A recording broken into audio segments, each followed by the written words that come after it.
Kick Out Crew.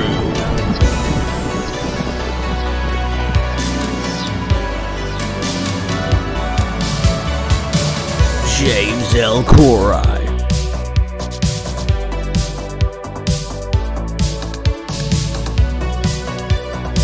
Brad Stanton.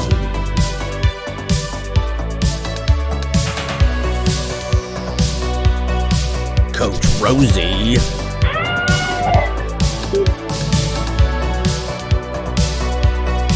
Adam from Bama.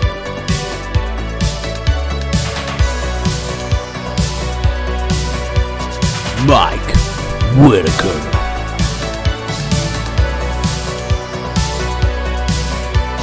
Devyn Dowling. The Kick Out Crew Podcast. Available on all major podcast platforms and watch videos exclusively on YouTube.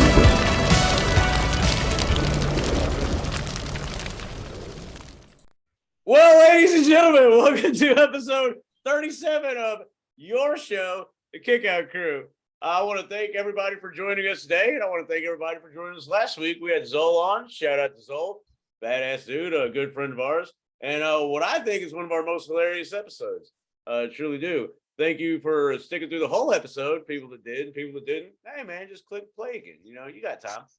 That being said, I want to welcome you to this new episode. And my goodness, we're going to have a good time today. But, we are at Kick Out Crew. Boom. Get that Twitter in there. You can follow us, on Twitter. Watch us on YouTube. Listen to us wherever you get your podcast. Hey, hit us up. I mean, it's your show. What do you want to see? That's what I'm saying. That being said, I've talked too much. So I'm going to, I guess I'm going to kick it out to Brad. I can't really see him, though. He's got kind of a blurry background there. He's not usually at his normal house, I would say. But, Brad, good to see you, man. Let the people, let the people in on what's been up. Hey, everybody. Hope everybody had a great new year. So what this is going to be here is, as you can see, we got some technical difficulties. I know a lot of you out there podcast and all do a little show and tell. Well, this is going to be show and tell of what I got at Christmas. Okay. First things first. Is Sorensen on this episode? First things first.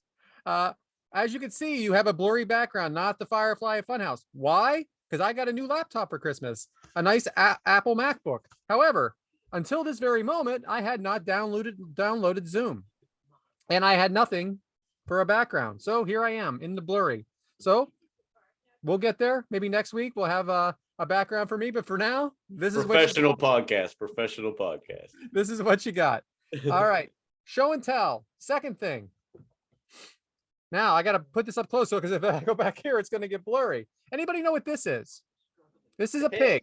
Okay. So for those of you that are only listening, it is a rubberish sort of pig. Looks like kind of a spring. Okay. So let me tell you what this is. When I opened it up, I'm like, I don't know what this is. My wife's like, oh, that is something for you. So this is what this comes down to. It goes in your pocket, don't it? Cooking dinner, made some bacon, right? And so what happens when you make bacon?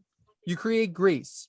Now for years and years and years, I didn't give a flying shit what I did with the grease. Okay. Dumped it right down the fucking drain and did not care. And guess what? Nothing ever happened. Nothing ever happened. Got married, told, can't do that anymore. So then, as a good husband does, I take the grease outside.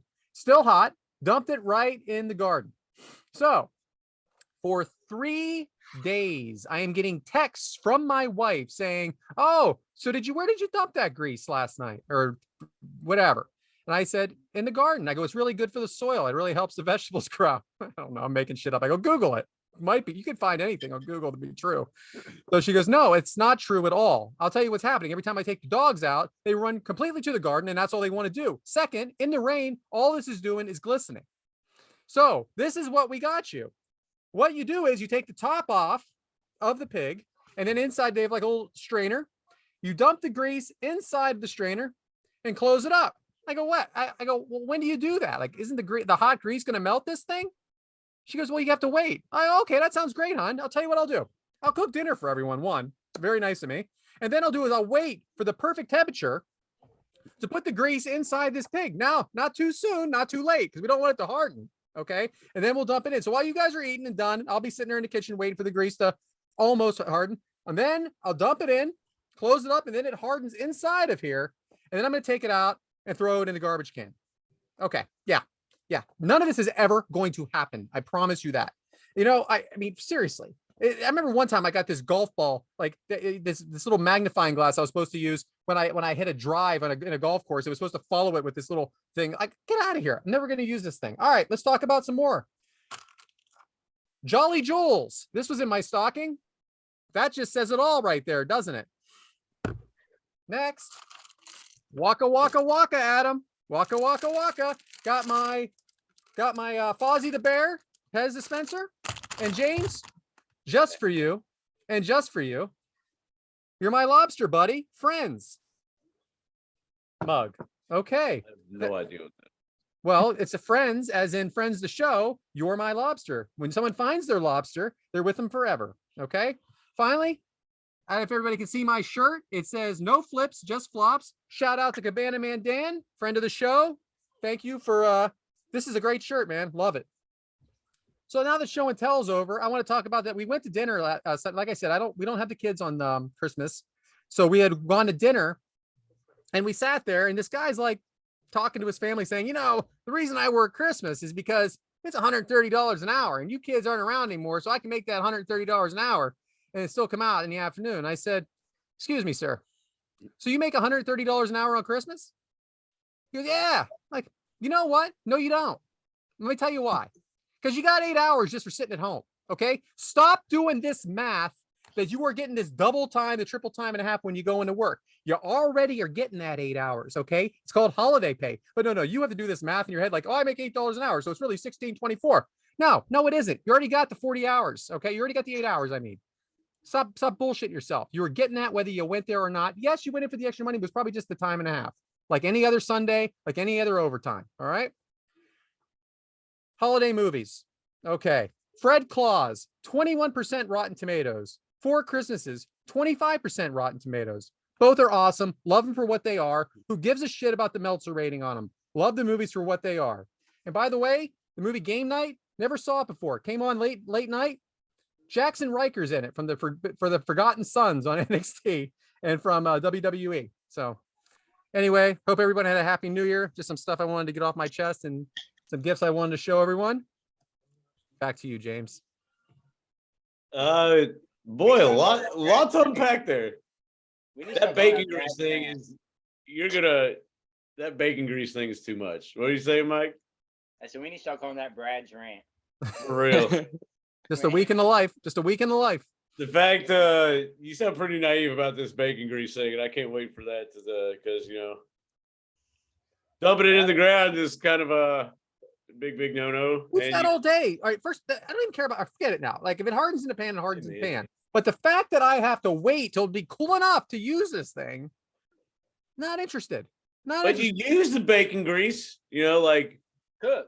Yeah, down the line, Yeah. What do you use it for? What? Lard? Like what are you talking about? Yes, that's exactly what you use it for. Kitchen grease, flavor, man. Kitchen grease is not what I thought that thing was. Hey, you got that Blackstone, right? Yeah. Boom, right there. You can just cut a hole at the top of it. Yeah. No, that's what you use it for. Put it on there. I'm not recycling freaking grease. Is that what you're talking about here? Yeah, sure. Bacon grease? It Brad. seasons it. Brad. Yeah. Who doesn't love bacon flavor? You use the bacon grease when you're cooking like in the future, because you got that. Or you can just keep it in your pocket. When you get lonely, just cut a hole on the top. He is trying so hard down. Hey man, that's why his wife gave it to him. If you know what I'm saying, like, here, get the hell away from me. Jolly Jules ball wash. So I guess she's trying to tell me something there for sure. Yeah. Anyway, I don't know. Leave that alone.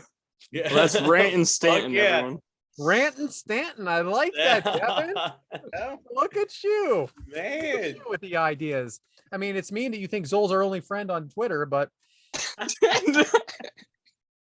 All right, whatever. I'll take the blame on that tweet, I guess. He's our first friend. Is that what y'all said? first real friend. Anyway. We can't even blame Tyler this time, can we? Nah, not for that one.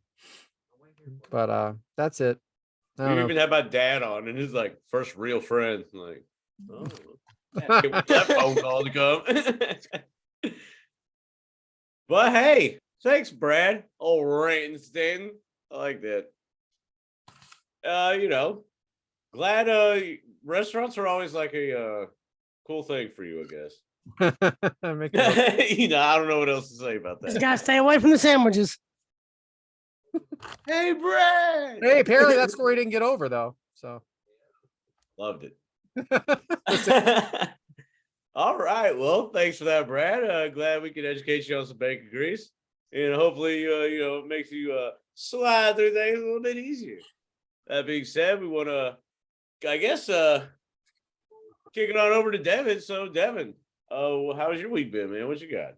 All right. So first off, I just want to give a great big shout out to actually Brad's daughter Kendall for making us the Nitro Pepsi video. Oh, that was great. I loved it. And I'm gonna start this show off with a Nitro Pepsi. Woo! Fired. I hate this. What is worse, Nitro Pepsi or Sammy Guevara? What is Yeah. worse? Which one's Uh, worse? Oh man. Devyn's had That's a both of hard them in his question. mouth. He should be able to tell us. I'm sure they've both been in his mouth. Oh, big time. All right, so let's move on to my actual topic. All right, New Year's resolutions. It's the new year, Fuck you, 2023, Devyn. God, everyone.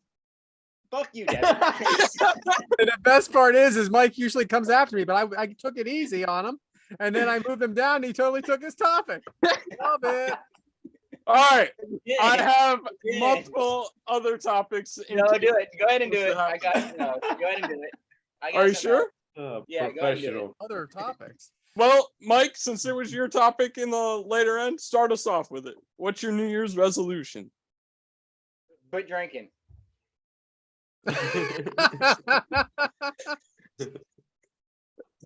You lost. No, for real. I really don't do that. I just try to be better than I was last year. Do what I can, be better one way or another. Maybe help somebody out on the streets or do something. I don't know. Just do something I can to be a better person than I was the year before. Correct my wrongs. I like that. Gratitude. There we go. Fuck you, Brad. Brad, you're up. What's All up? right. So I'm already quite the specimen, so I really don't have to hit the gym any harder than I already do. Hey, looks ain't everything. Yeah. But I guess I just want to take my time. I just want to maximize the use my time better than I do now, not waste it like I do, and maybe get up a little earlier and stuff like that, and take care of some stuff I need to take care of.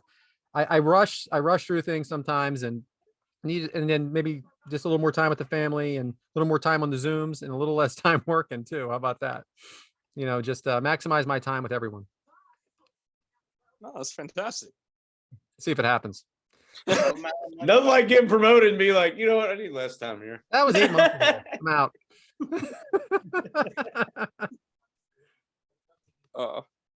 Adam, James, which one of you two want to go? I'll go ahead, bud. Well, this is gonna sound I guess really conceited, but one of the things I want to accomplish next year is kind of get us over. And maybe I would like to do another thing with AFS. I mean, I really truly would. I don't know what, but gotta get us over. I would really like that to happen in 2023, like straight up. I think we we're there, but we're you know what I'm saying. There No, is a bubble absolutely. that we are in, but we are pushing that motherfucker and about to pop it. That's all I'm saying. And I would like that's what I want. Like, and I would think I'd really like to do some Zoom type of shit with AFS. I really would. No, it's cool shit. Watch party type stuff, Yeah, you had the one. What was it? A month ago now? on my birthday actually. Yeah, that was badass. Yeah, I'd like to, maybe I mean, especially if like other people back it, like, let's say we get Dominic D'Angelo, the D'Angelo brothers on there, we get like Steve Kaufman on there, we get, if we get a little more people showing in like that, then everybody else will join in too. So Yeah, and we got Yeah. good guys for sure. That's No, I good. like that. yeah. Adam, what's up, man? My New Year's resolution is probably gonna be your mom. No, I'm just kidding. Probably just spending time with the kids more, because they're teenagers. I'm sure Brad can tell you too. These kids get old fast. I mean, they're teenagers and they're about to graduate high school, then they're gone. And it's unreal how fast my daughter's 16, but she don't act like she's 16. She's already acting like she's 18, 19. It just blows my mind how fast it goes by. So spend time with kids and probably go to more independent shows as far as wrestling goes. Because there's a couple of shows coming up by this time. I'm sure one or two's done happened. Hang on, what's the day? No, never mind. Because when's the one in Huntsville, the GCW show? Is that the 21st? No. Sure. You're asking the wrong people, brother. I cannot remember. I mean, there's 2 a month, so you know what I mean. Two. Well, GCW is finally coming to Huntsville, and I know a good friend Adam Priest is going to be on there, so I'm going to go see that show. I think me and Frank's going to go, and then there's the show in Atlanta for Impact. Going to check them out, and then Raw's actually in Birmingham the 9th, and then me and Frank's going to Nashville for who's the group that sings Edge's theme song. And Frank's going to kill me for not knowing. Ultra Bridge. I'm sorry. Sorry, Frank. But we're going to an Ultra Bridge concert January 29th and 30th. Nice. So more traveling, more supporting the independent stuff. And like James said, let's get this show, let's get the show in the top 10, top 15. We broke the top 100. That we did. Killing it in Canada right now for some reason. Oh, yeah. Hey. Getting it, Shout eh? out to Canada. Shout out to our northern friends. That's all I'm saying. Love seeing 83 weeks behind us on that chart. Oh. I mean, I love 83 weeks. I love Eric Bischoff, but it is nice to see. Hey. Good to see, eh? Another beaten streak, huh? Freaking not everybody would pick up on that line. Let's see how many weeks we can stay above them. Well, it was exactly one day. We can call ours 87 hours or 83 hours. Right. 83 hours with the Kickout Crew. For real. Yeah. I'm looking forward to what we do next year and how far we can go with the show. And I'm excited about the guests we're going to have on. I am too, my friend. Oh, me as well. And I'm just want to end with my resolution is same as you guys. Like put as much dedication into the show, getting us to as high as we can. And in 2023, I get married in October. Oh, So- God. Well, that's your fault. Erica's put me strictly to a budget. So my New Year's resolution has got to be to live within my my budget that I've got. So Your allowance that she gives you. Yeah, exactly. That's exactly pretty what that much, sounds like. pretty much. What? You just adulted it with the word budget, but yeah, it's an allowance. Yeah. Also known as whipped. Whatever you want to call it. What I just know that the bills are gonna get paid. I'm still gonna be able to afford stuff and have a little fun on the way. As long as you can afford your Pretty Nitro much we Pepsi. Yes, We have till sir. October with Devyn, pretty much is what he's saying. Oh no. That was nice, Devin. Happy New Oh, Year, man. even though it's already happened. Yeah, even though it was a few days ago. Happy New Year, everyone. Yeah. 2023, off to a great start. Right. Hey, I will be at ARW speaking on Adams, independent wrestling. ARW is doing a show in Melbourne, Florida. Eric Bischoff's appearing, and I'll be at that one. Zabisco's appearing too. I mean, there's a lot of people. You can look them up. It's ARW, Atomic Revolutionary Wrestling. So, Yeah. so Is it's that funny. the one Eric Bischoff's going to? Or did you already do that one? Was that? Isn't that the one that Eric Bischoff's going to or something like that? Or did It you already is. do that? Yeah. So my wife's out of town on January 23rd, and that's the 30th anniversary of Raw, correct? Yeah. And that is in Philadelphia, Pennsylvania. Oh. I am considering, and I'm also considering going along. and just screaming the whole. That's all you got. Yeah. Woo! Loser! Nah. Hey, I've been to That's plenty of one wrestling character. shows by myself. I have befriended many guys that are by themselves, at wrestling shows. It's a good time. Allison said she went by herself when she was on here. It's a great community. I'll tell you that. You could fit in with it. Welcome. Especially when your boy's going for the title, and you're in Minneapolis in shorts, snow outside, you're wasted ass drunk waiting on your boy cowboy shit to do it. And then you befriend the people in the same section as you because, we all have one common goal. No matter what walks of life, we all have that one common goal is to watch Hangman Page beat the shit out of Kenny Omega. But I will say that to go alone to a WWE show seems a little different than going alone to any like independent show or anything like that. Yeah. I think it would be a little more community oriented with those than WWE shows. Yeah, so, it'd be a little more atmosphere is totally different. Yeah, because WWE is a big entertainment thing. People just I don't know. So I'm still thinking about it. Yeah. But anyway, all right. I guess that's it's like WWE is like the uptight kind of. Okay, guys, let's go and sit down and watch the show. Yeah. AEW, you can just wild out. This will be my first Impact show, so it's gonna be interesting how they show out. But I know GCW, they go freaking crazy. I've been to 2 or 3 of their shows in Chicago, and I know the one. Let's see, where's the New South that I go to every now and then. They show out too. So independent shows are great. That much like them that do it than WWE's. My wife made friends at that GCW show with a few women that were there, and all of a sudden I just kind of took off on my own. It really is something. Yeah, support local wrestling. Definitely, no flips, just flops. Yeah. All right, so I guess that was Devyn's topic, huh? Man, look at this guy. Look, turning a new leaf in the new year. Old Devyn, look at him. Dickweed.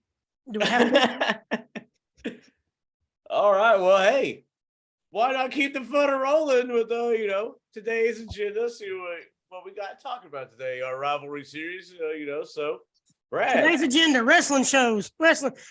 Yay! What's next? Right.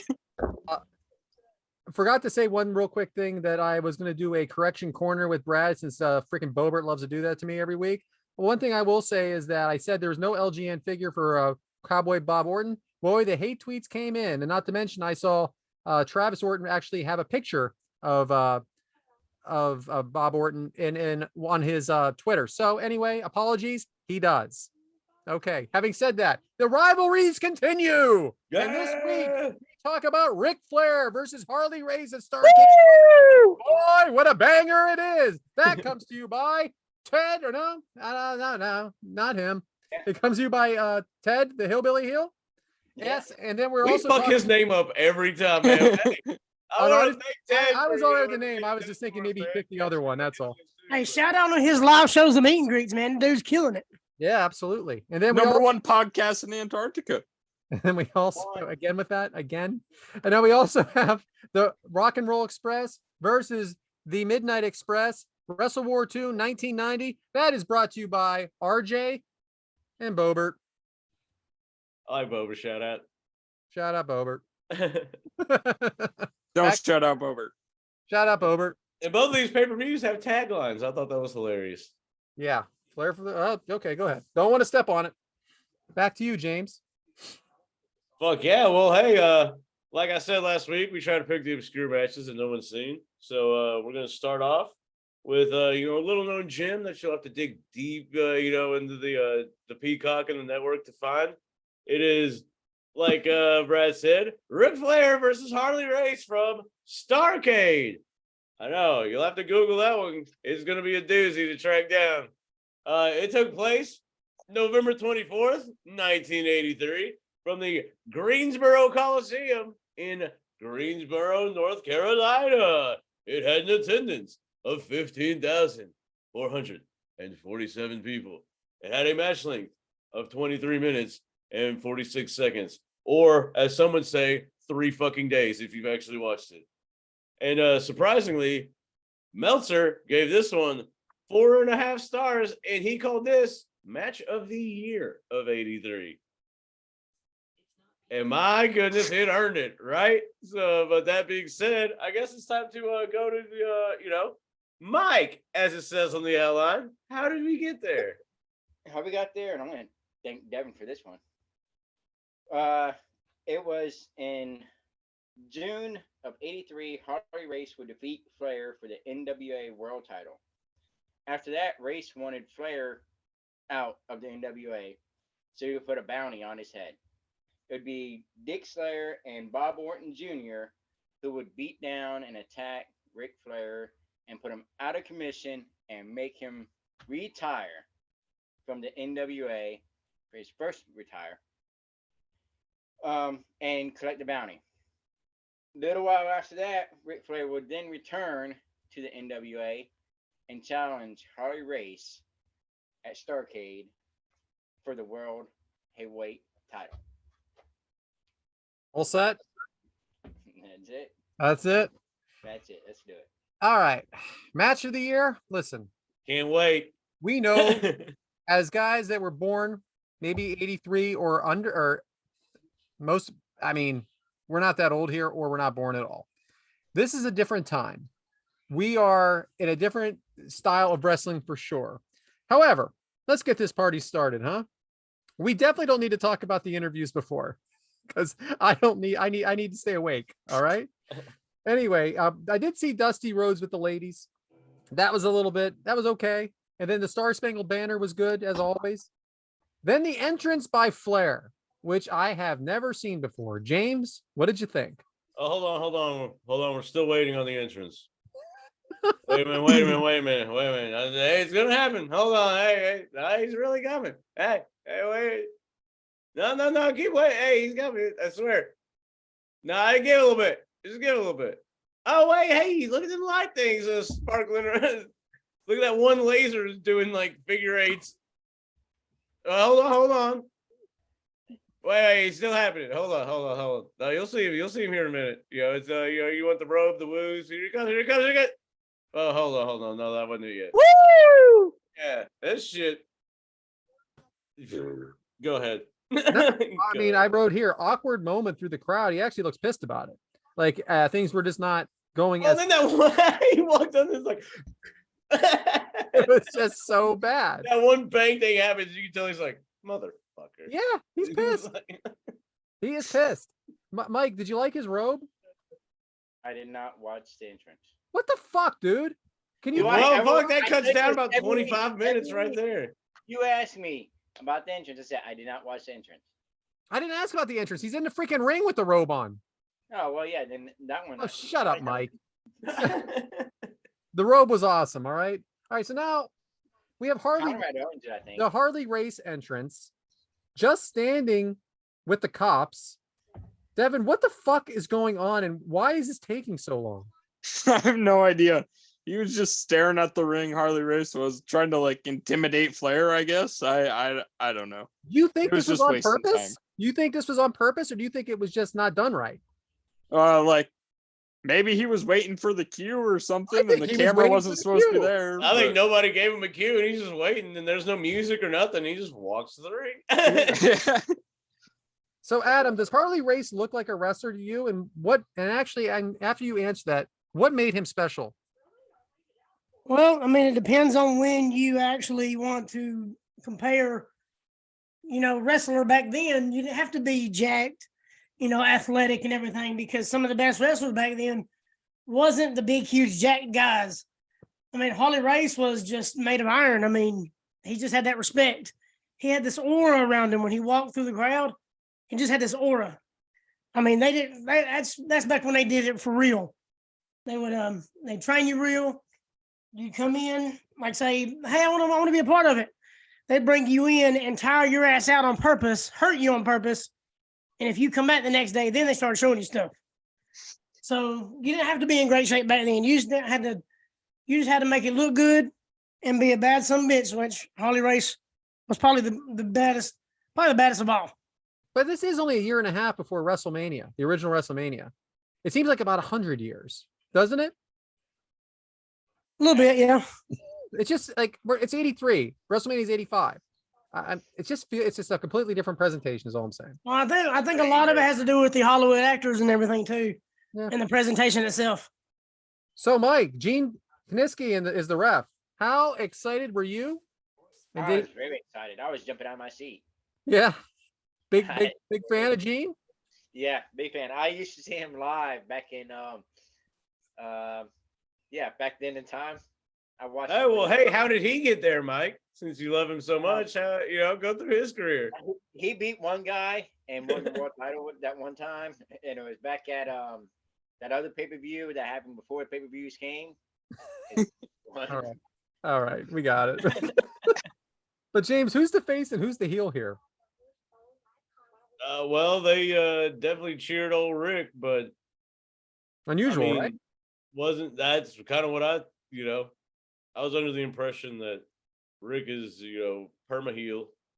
I mean, he's face, obviously, but yeah, it was weird to see because, the rest of the 80s, he's pretty much getting booed out of the building and shit. But Greensburg Coliseum, you never know. That's Flair country.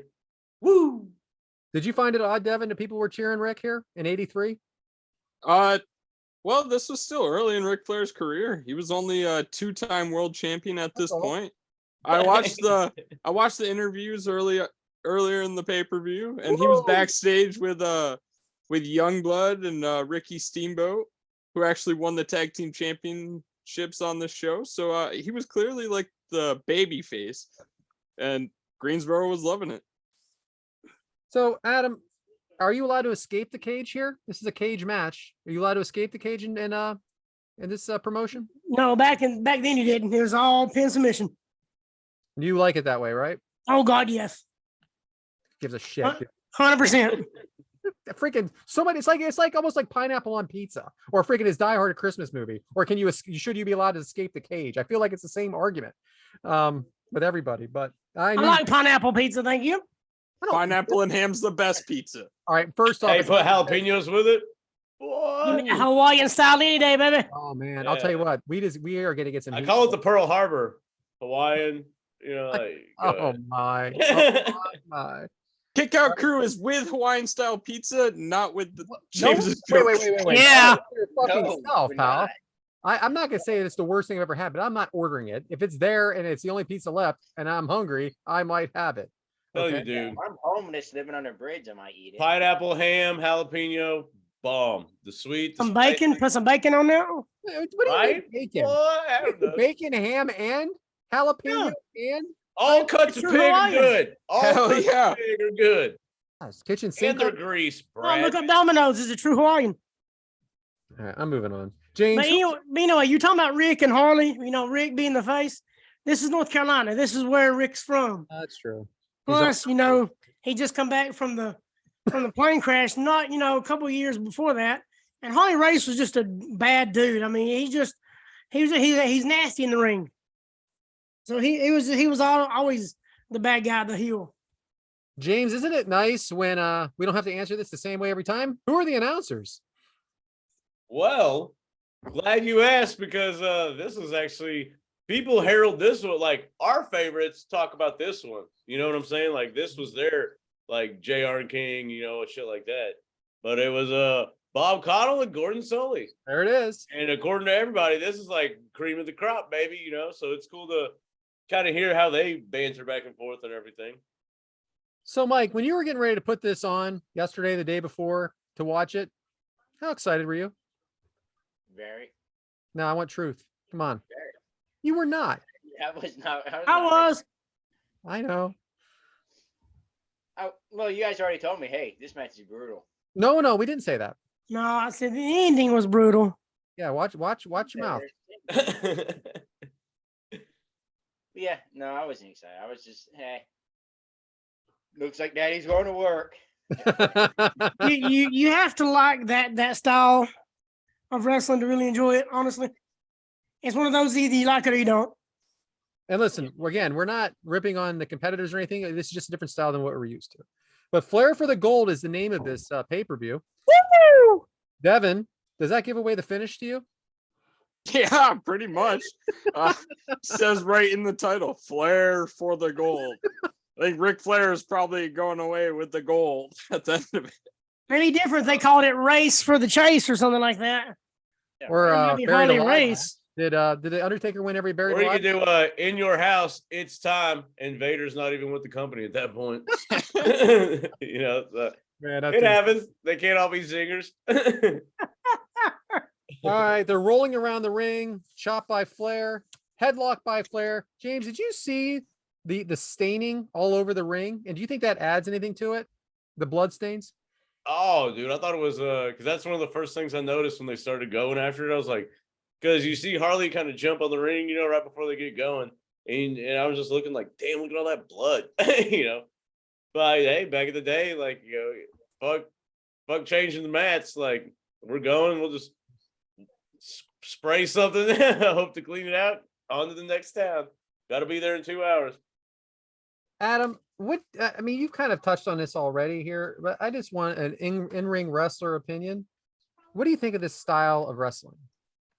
See, this was big back then because it was just the old formula, because you didn't have to do a whole lot to keep the crowd energized because more people they were more involved as far as what was going on.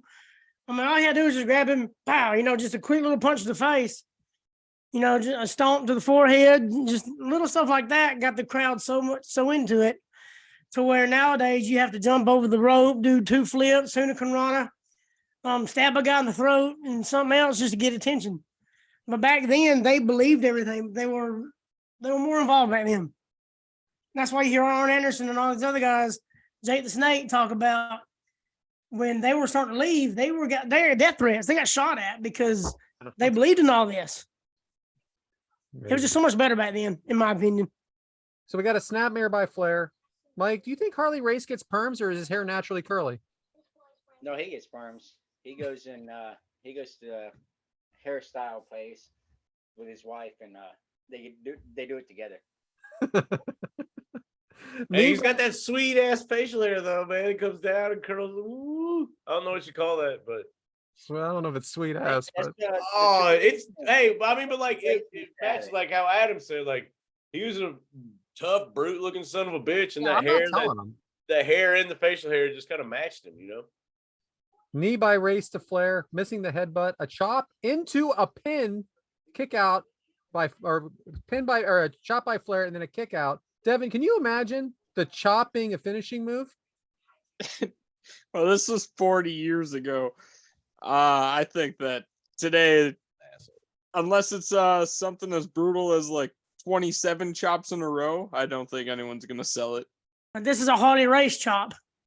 No, it was Ric Flair chop. Same thing. Ric Flair chop.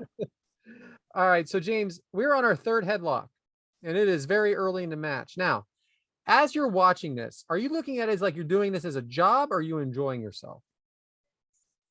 Are you talking about like the research aspect of it? Correct. Well, funny you mentioned that because in my head, while watching this, I was like, I wonder if Brad's notes are going to be like headlock, headlock, headlock, headlock. And I was like, I wonder how this is going to go. But no, I mean, I was initially excited to watch it because obviously it's Starrcade, you know what I'm saying? And then, yeah. Hey, but it's Starrcade, baby. Match of the year. Suplex by Harley to Flair breaks up the longest rest hold in the history of wrestling. Big miss. Whoops. I mean, did I say that? I'm sorry. Big miss by Race. Harley Race counters the body slam. Mike, how do you like the pace? Should it be picked up or should it just, is it building? What is it doing? And I know I'm getting a little repetitive here, but I just want to get the idea of what you guys are all watching. See, I like a fast-paced match, so it's kind of building up to it. It tries to, at least. Looks like it is. I mean, think of today's fan. Like, it was a week ago now that we saw, the Young Bucks or the Elite versus, Phoenix and Death Triangle. Thank you so much. The Death Triangle. And you can't move any faster in that match. Exactly. And then you have a match like this. You wanted to talk about two. I mean, I know it's 40 years later, like you said, Devyn, but what a completely different presentation is all I'm getting at. Adam, is Harley Race someone you want to meet in a dark alley? What the fuck? It depends. It depends if I'm getting money from him or I'm giving him money or what. But if he's mad at me, hell no. That's how you get that ass beat, son. James, what did you think of this slow pile driver by Harley Race? It was like almost like a Japanese style, didn't you think? Like, what did you think? Well, I mean, I know that we haven't got to certain moves in the match, but I like how he It's okay. He knew how to do them and knew how to pose them. You know what I mean? Like, because back in like as he's doing it, you know, that's perfect like photo opportunities and stuff. And there's a spot coming up, you know, where he kind of backs up, puts his hands up, and I'm like, dude, that is a quintessential like, you know, just shot right there. But I think it's a showmanship. Like it's the building and all that stuff. It's anticipation back then. It's not, you know, who can do a 540. Like it was just a slow build in anticipation, work a body part, tell a story, you know, all that stuff. So an elbow by Race to Flair. So I'm going to tell you right now, guys, at this point, I'm writing all these notes and I actually write this down because I started feeling guilty. So I wrote, at this point, I'm picking this apart. Guys, it's just fair to say maybe this is just a different time and just not necessarily our style. So I at this point, I said, I've decided I'm going to get positive. All right. Slow build. Don't appreciate the slow build, you know? James, I mean, how are the announcers doing for you in this? That's a good question because it's like they're doing good, obviously, but sometimes I feel it's, and maybe this is just spoiled by like the JR and King and like Shivani and all that. Like they call. This one, it kind of felt like sometimes they're talking to each other, sometimes talking about the match. Like, you know, it's kind of that thing. Gotcha. There's one or two things they said that I really enjoyed, though. Them talking about if they're in the ring for 60 minutes, that's like doing 4 football games because they're breaking the time length down. Right. Well, and you got to look at it that way. Well, you get breaks, timeouts, all this other football. You don't have that here. So it just shows you the competitiveness and the kind of athlete you have to be a wrestler. I love what you're doing with your microphone today, pal. You're doing a good job over there. I hear you very nice. I see it. Indeed, my friend. Anyway, Devyn, now buckle in, buddy, because what is this match? What are the rules? So I thought it was a no disqualification cage match. Yeah. So let me ask you, why is the ref counting? See, I don't know. The ref did multiple things in this match that I was confused and we're going to get into it. Oh, yeah. Yeah. You're right. Because that is a flaw in this match. That is a big flaw in this match. This is they announce it, right, Devyn, as no DQ. I didn't make that up, right?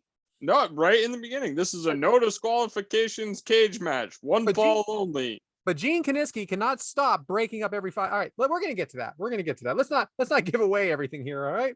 All right, so Adam, what should a young wrestler that's in the business now be looking for in this match to make him or her better?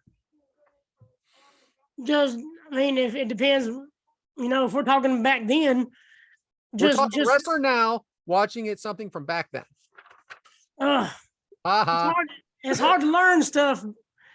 Just how I won't say how smooth they are, but just, you know, how they tell you if you feel like you're going slow, stop and go slower. This is a good example. Let stuff register. You ain't got to do a bunch of high flip and stuff to make wrestling look good, because, you know, out of this, I'm watching it again. All they did was knee drops, elbow drops, punches. That's all you really got to do to be an efficient wrestler. Even though, like, you know, I was listening to Dax Harwood. He said all he can do is punch, kick, and brawl, but that's all you got to do to be a decent wrestler. Yeah. It's all about timing and the story you tell with it. Gotcha. So just basically, if you want somebody to watch it now, if I want to tell them, hey, look, watch this, watch the storytelling. Because it's good. It's not just Ric Flair taking over the whole time. It ain't just Harley Race taking over the whole time. It's storytelling back and forth. They got a history. This is why they're doing this. Well, I'm working on the knee because of this. It's good storytelling, but you got to stay interested because it is really slow paced. Yeah.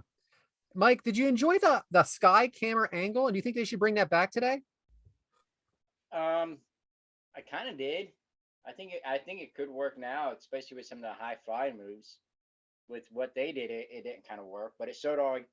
I like how it showed like all the blood and everything else on the mat. I knew, James. I knew. It's big time shit, man. Big time fight. You know, every time you see that overhead, that's big shit. I like it. I love the overhead. I mean, you know, obviously don't like linger on it forever, but I love that shit. You know, James, I like when they did the drums and everything else that WWE did at one time. I like when you see two dudes in the corner and they're just like overhead, and then like right as they start to lock up, then you switch to camera views and stuff. Like That's big time fight stuff, I love it. James, you have a lot in common with Justin Davis. Like the way he looks at things, like like RJ, and then all of a sudden Justin's talking about just that kind of stuff. Like that's the way he always notices for sure. And I'm asking Mike this question. I see your eyes like bulge open. Like when Orton and Edge fought at that greatest match ever thing or whatever, they did a lot of like they dropped the mic thing and then they did the overhead shot. Like I like it. Running shoulder slam from Race to Flair. Punches by Flair. Adam, why is Flair exhausted? Nobody's moving. You think he's really exhausted, or he's just making it out to look like he's exhausted? Well, I'm asking what you think. You're the in-ring performer. Why would I want to tell you that? If you can't tell, then why should I tell you? Oh, you're such a pain in my ass. Love it. Keeps it Moving on. Race throwing. If you'll pay attention, if you'll watch, I'm sitting watching it now. If you'll watch, all you gotta do is look at Ric Flair. I knew that was happening. I love the fact that he's watching it again. I wouldn't watch this again if you paid me. But anyway, Race throwing Flair into the cage. And then say some dumbass shit like that. Oh, sorry. I hit unmute too early. Race throwing Flair into the cage. The ref pulling Race off of Flair out of the corner. Am I missing something, James? No DQ. Good times. Well, old Kaniski gets mighty involved and then kind of does a two for like, I give you one, I'll give him one. It's a mess. Yeah, no DQ, but the ref is kind of cheating. Like I don't know, I don't get it. Flair reverses Harley into the cage. Flair with the woo, drops the knee. Devyn, most excitement yet? Yeah, pretty much. Pile driver by Flair to Harley. Flair in complete control. Race is selling really good though. Isn't Kaniski annoying the shit out of you at this point, Mike?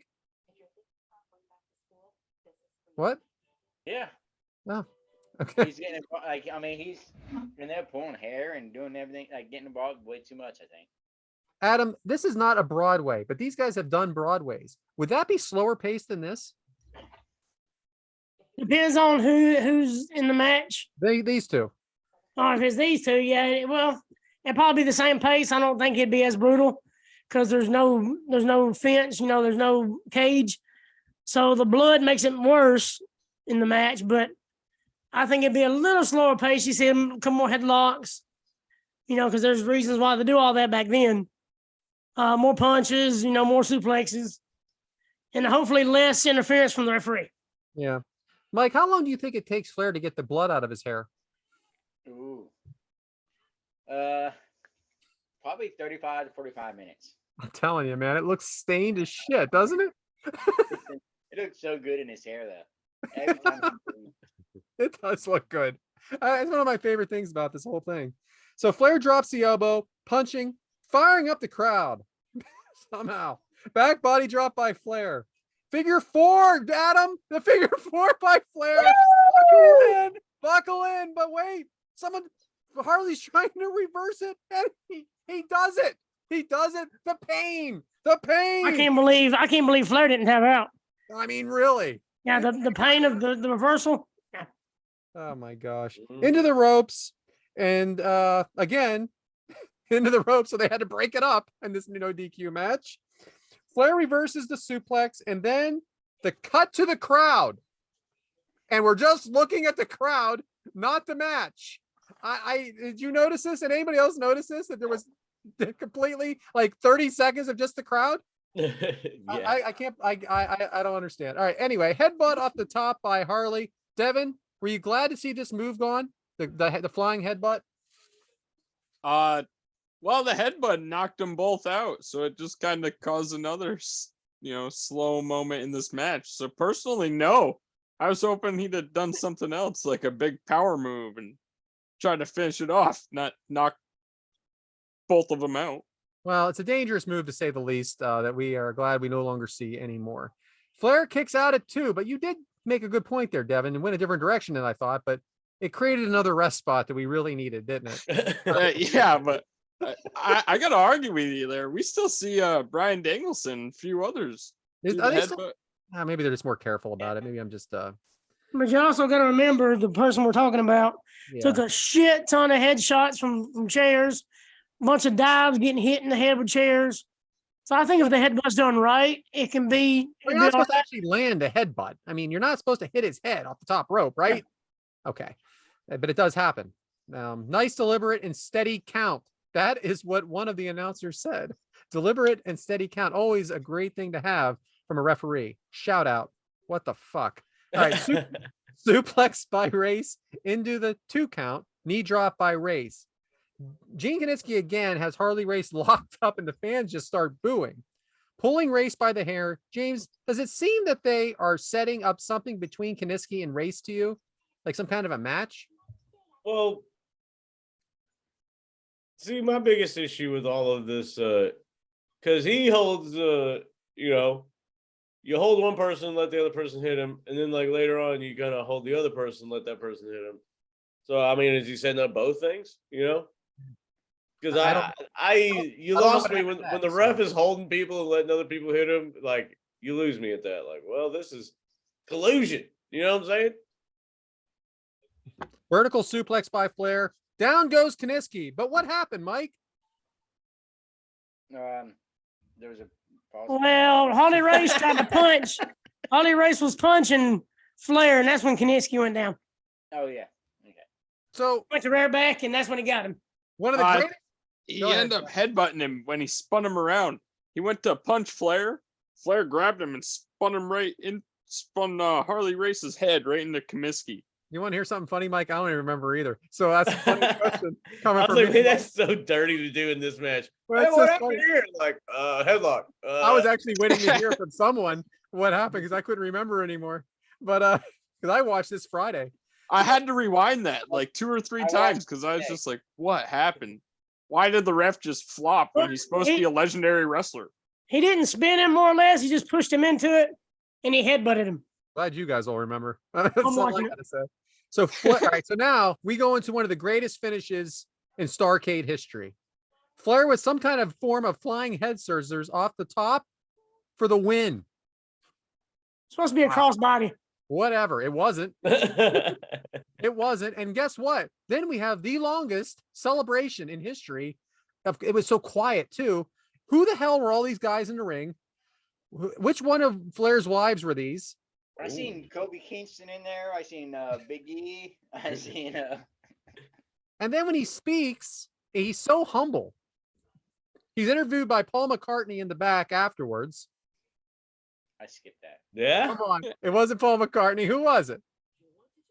It was was a very- Schiavone, isn't it? Yeah, very, very young Beatles looking. Our boy, old Tito, old Tony Man. Schiavone. He looked like a Beatle if I've ever seen one. He had that mop hair and the black tie. Oh man, it was great. Like I said, very modest Ric Flair. Looked like they grabbed one of the ushers, like a kid that was an usher. Like, hey, we need you to interview Ric Flair after this. Steamboat said that they kind of shook hands, and he said that to Flair he owes him. And Rick says, "Whatever you need, Ricky." And then Dusty Rhodes said, "One more dream." And One more dream, baby. mercifully, I want to give you a little follow up. Earlier in the show, Dusty Rhodes announced that he was going to challenge whoever won well, I look that way. the main event. Oh, that's right. Everyone watches the whole damn pay-per-view. Yeah, and then the next 7 pay-per-views after. And they talked. But can't go back to Ricky January Steamboat. for some reason. So I just didn't go back to the Rumble that one Yeah. time. Especially- I'll watch 85 other things related to this. Oh, the Rumble? Nah, can't do it.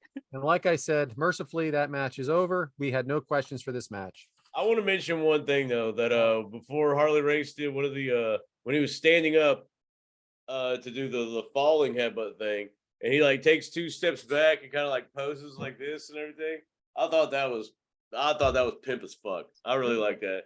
When he just like boom, kind of does that little shimmy thing and stops and just bam falls. I thought that was, it's a cool shot to see. I thought that was like really iconic because I think I've seen it on t-shirts and shit before, and I thought it was badass. That's good. The match, yeah. It's just less than be desired for what we're used to today, obviously, and Right. even what was going on in the other channel, for sure, or the other organization. Anyway, thanks for playing along. Yeah. That's not the right line for this right part of the show. Back to you, James. Well, hey, good discussion about a match that we all went in there kind of ho humming. So I dig it. And it's Starrcade. Glad that we kind of dug deep into the archives for y'all to like pick a match that maybe not many people have seen or ever heard of. Starrcade. But that being said, I guess it's time to as I look at this outline, it's time for Adam. So Adam, how's the week been, bro? Little old me. Well, let's see here. Which one of you assholes did this? Hold What on. happened? What is it?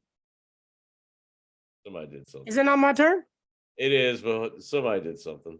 What is it? Allison. Hey, Allison. Hey. No. Did you log in to take over my? Hold on 1 minute. Uh-oh. This Yeah. is my topic. This is my topic time. So Okay. I guess I'm giving my topic time to Allison because I'm Yeah. curious. So, hi guys. How are you? Good. Hey. So, I've got a beef, and it's Oh, with God. Brad. Oh fuck. Oh, yes. Yes, love it. I know that I am neither a lady nor apparently a friend of the show, according to Brad. Fuck you, James. Okay. I And now had that nothing to Frank do has with this. been on this show 3 times as a guest. Yeah, this is third. Yeah. And I've only been invited once. I would like to know why I have not gotten a repeat invitation. There's been no love for me here. I mean, I'm feeling really left out. And, is Tyler to blame? Is it you? I'm putting this on Brad. You can't afford to have another beef with another female here. I most certainly cannot. I heard there was a comma missed. I apologize on behalf of Devyn for that. And James, Listen, it was not me. James is the one that called all of you not ladies. I know. I don't know if James would do that. I don't know. Thank you, Allison. Thank you. Yes, you're welcome. Yeah. So I just wanted to pop in here, with a formal request to be a repeat guest because I don't think Frank should be the only one who's allowed 3 times, to be on here. I saw that Fair. name pop up and I knew I was in trouble. Hey. Well, speaking of Frank, 3-time guest, good luck tonight. Kayfabe tells when we're recording. But yeah, Allison, see, I don't know why these people hate you. Who's that? Don't mind my kid in the background. Yeah, what's that ghost back there? Huh? He popped in through the window. That was weird. So, I said on behalf of the crew and myself, I would love for you to stay. Oh, no, I've got stuff to do, but I don't go where I'm not invited. So. Oh, see, she's trying and I'm not allowing it. Mm-mm. Well, Good hey, try, though. I know Good try. I would love to have you on the show more often. I can't Yeah, speak me for too, Brad. definitely. Brad's got beef with female guests, I guess. Hmm. You just can't handle all that estrogen. I get it. It's all right. Well, that's a fact. I'm not arguing that one. All right. I love you guys. Have a great show. Love you Bye. too, Allison. Happy New Year. Happy New Year, guys. Happy Bye. New Year. That was All right. awesome. I was don't know how to great, follow Adam. that, so I Thanks, Adam. No, it was you. just because she jumped in on my topic time, you Let me think I tell had you. something to do with that? It has nothing to do with your topic time. Go, speak, do your thing. No, that was my topic. I was just she's wanting to say a word or two, so I let her have my time. All right. Back to you, James. Fucking A. Well, I sold out everybody. was not expecting that. Straight up. So you had me on my toes for sure. The no female thing kills me. The only female guest thing kills me. Lady. Lady, female. Yep. All right. Well, man. That one got me good. Sorry. That was good stuff, Adam. Appreciate it. Shout out Allison. Always welcome back to the show, no matter what Brad says. But let's keep this train rolling. With it looks like Mike, you're up next. So Mike, what you got for us? Since Devyn got my topic again, Sorry about that. Today, I am going to discuss what I found out earlier is Sammy and Ty Guevara are no longer your AAA mixed tag team champions. Thank you very much. Who Back is? to you, James. Some other person, some other chick. Yeah. But they lost it. They are no longer the mixed tag team champions. They suck. Once again, as always, nobody cares about them. They got kicked to the curb. And as of next week, they're going to be fired from AEW.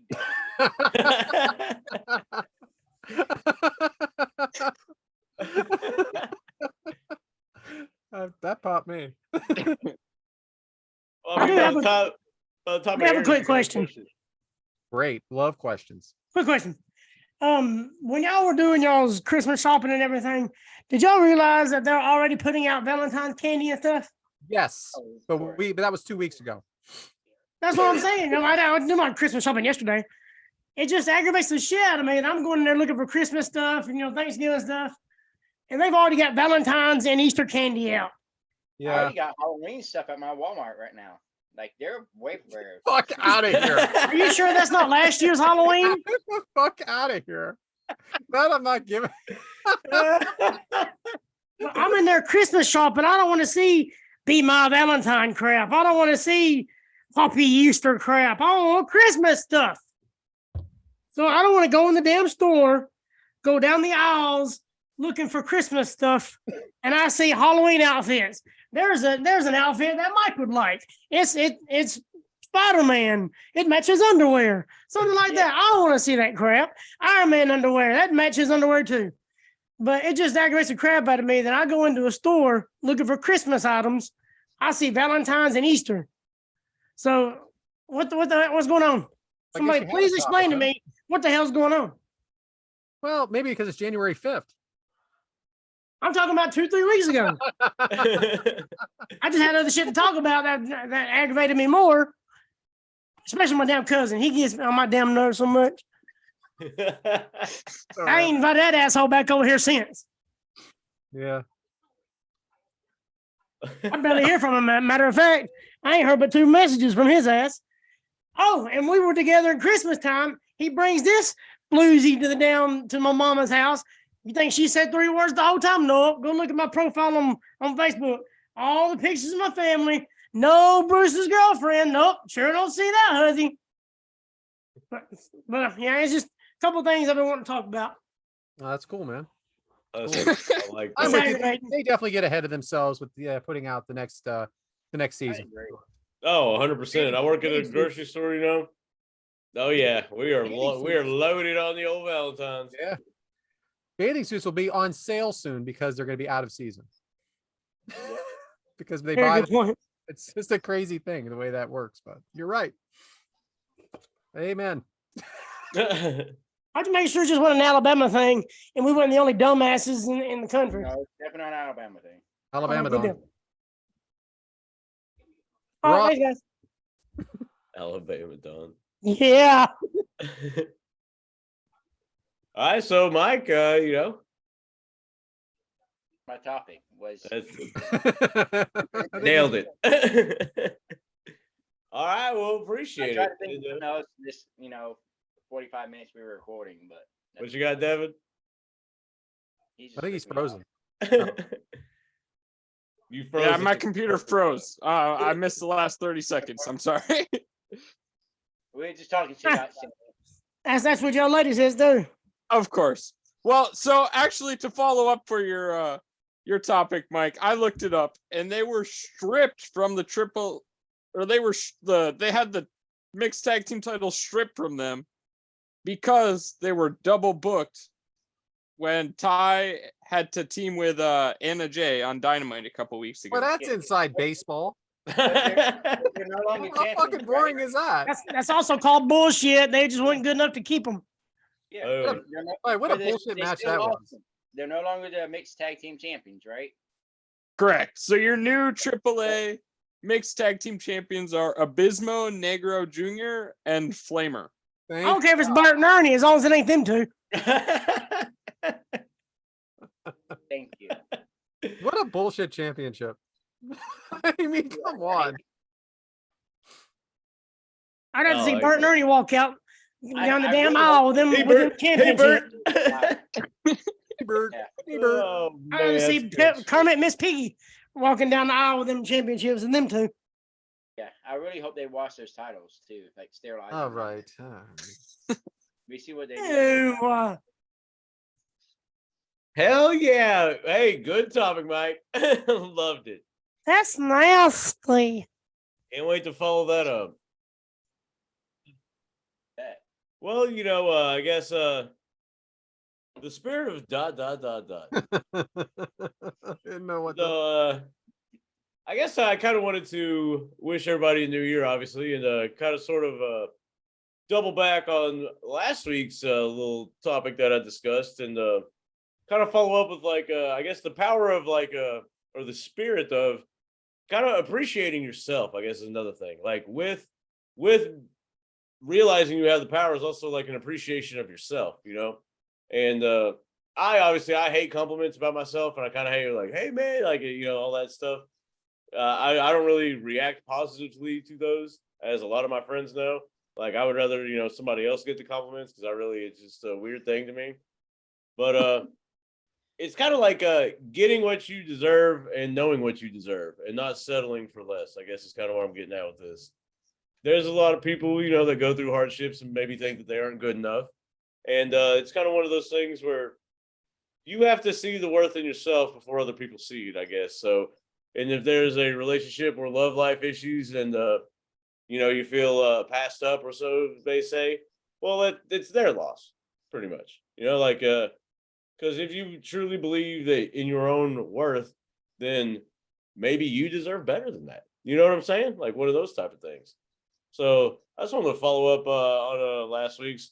I didn't have too much to say, but it's just like with believing you have the power also has to come with a belief in your own self-worth. Not that you think you're the baddest motherfucker on the planet, but just like knowing what you exactly bring to the table, Because I'll tell you this much. I really don't have that much high praise on myself, but I will say there's one James L. Corey on this planet, and there ain't nobody like me. And that's a little conceited, I guess. I really don't like to, be that way, but I truly believe I am one of one. You know what I'm saying? And that's not, I just don't think you've ever met anybody like me, and I don't think you ever will. That type of deal. But that doesn't mean I think that I'm just, King Dick swinging, big time Johnny over here. I just know what I bring to the table, and I know what I have to offer and what my faults are also. So I think the spirit of the new year also comes with the spirit of you have to not only believe in yourself, no matter, hey, we're not perfect. We all have faults, but as long as you know that you accept those faults and work to change them, but move forward, obviously, kick out it too. You know what I'm saying? Know your worth, always strive to be better, do better. And here's the thing. Every time you take a step, it's a step forward. That's all I'm saying. So when you walk, it's moving forward. And try to make your footsteps mean something. Walk with purpose. And that's all I gotta say about that. Love it, man. Love it. I have to say one thing about you, James. You are the most no bullshit person I've ever met in my entire life. You don't brag. You say it how it is. You don't care what people think. That's very endearing, my friend. Endearing. That's a good one. Well, I don't know. I kind of like. But yeah, I don't know. It's just because I see a lot of ho hum, woe is me bullshits, and I am single, and yeah, there are times it sucks, but there are times where it's fucking awesome. You know what I'm saying? Yeah. Fucking awesome. I do what I want to do, what I need to do, and how I want to and need to. Would I be going on all these trips? Well, if I was you can't do that, you can't do that. Hell no, I'm out. I don't want to be caged. I'm a bird. Let me fly. Got to spread my wings. Exactly. So I'm going to Amen. the next segment, if that's okay, James. Oh yeah, go for it. Because this is something that everybody says they want more Adam. They want more Adam. So chatting with Adam earlier in the week, we wanted to add this new segment. It's going to be monthly, and it's going to be called As an In-Ring Performer. which every month he picks a match of the month for any reason, and he, as an in-ring performer, breaks it down because he thought it was that good. So Adam, take it away. Well, this month, for the month of December, I know when you're listening to this, it'll No, be January. This month for sure.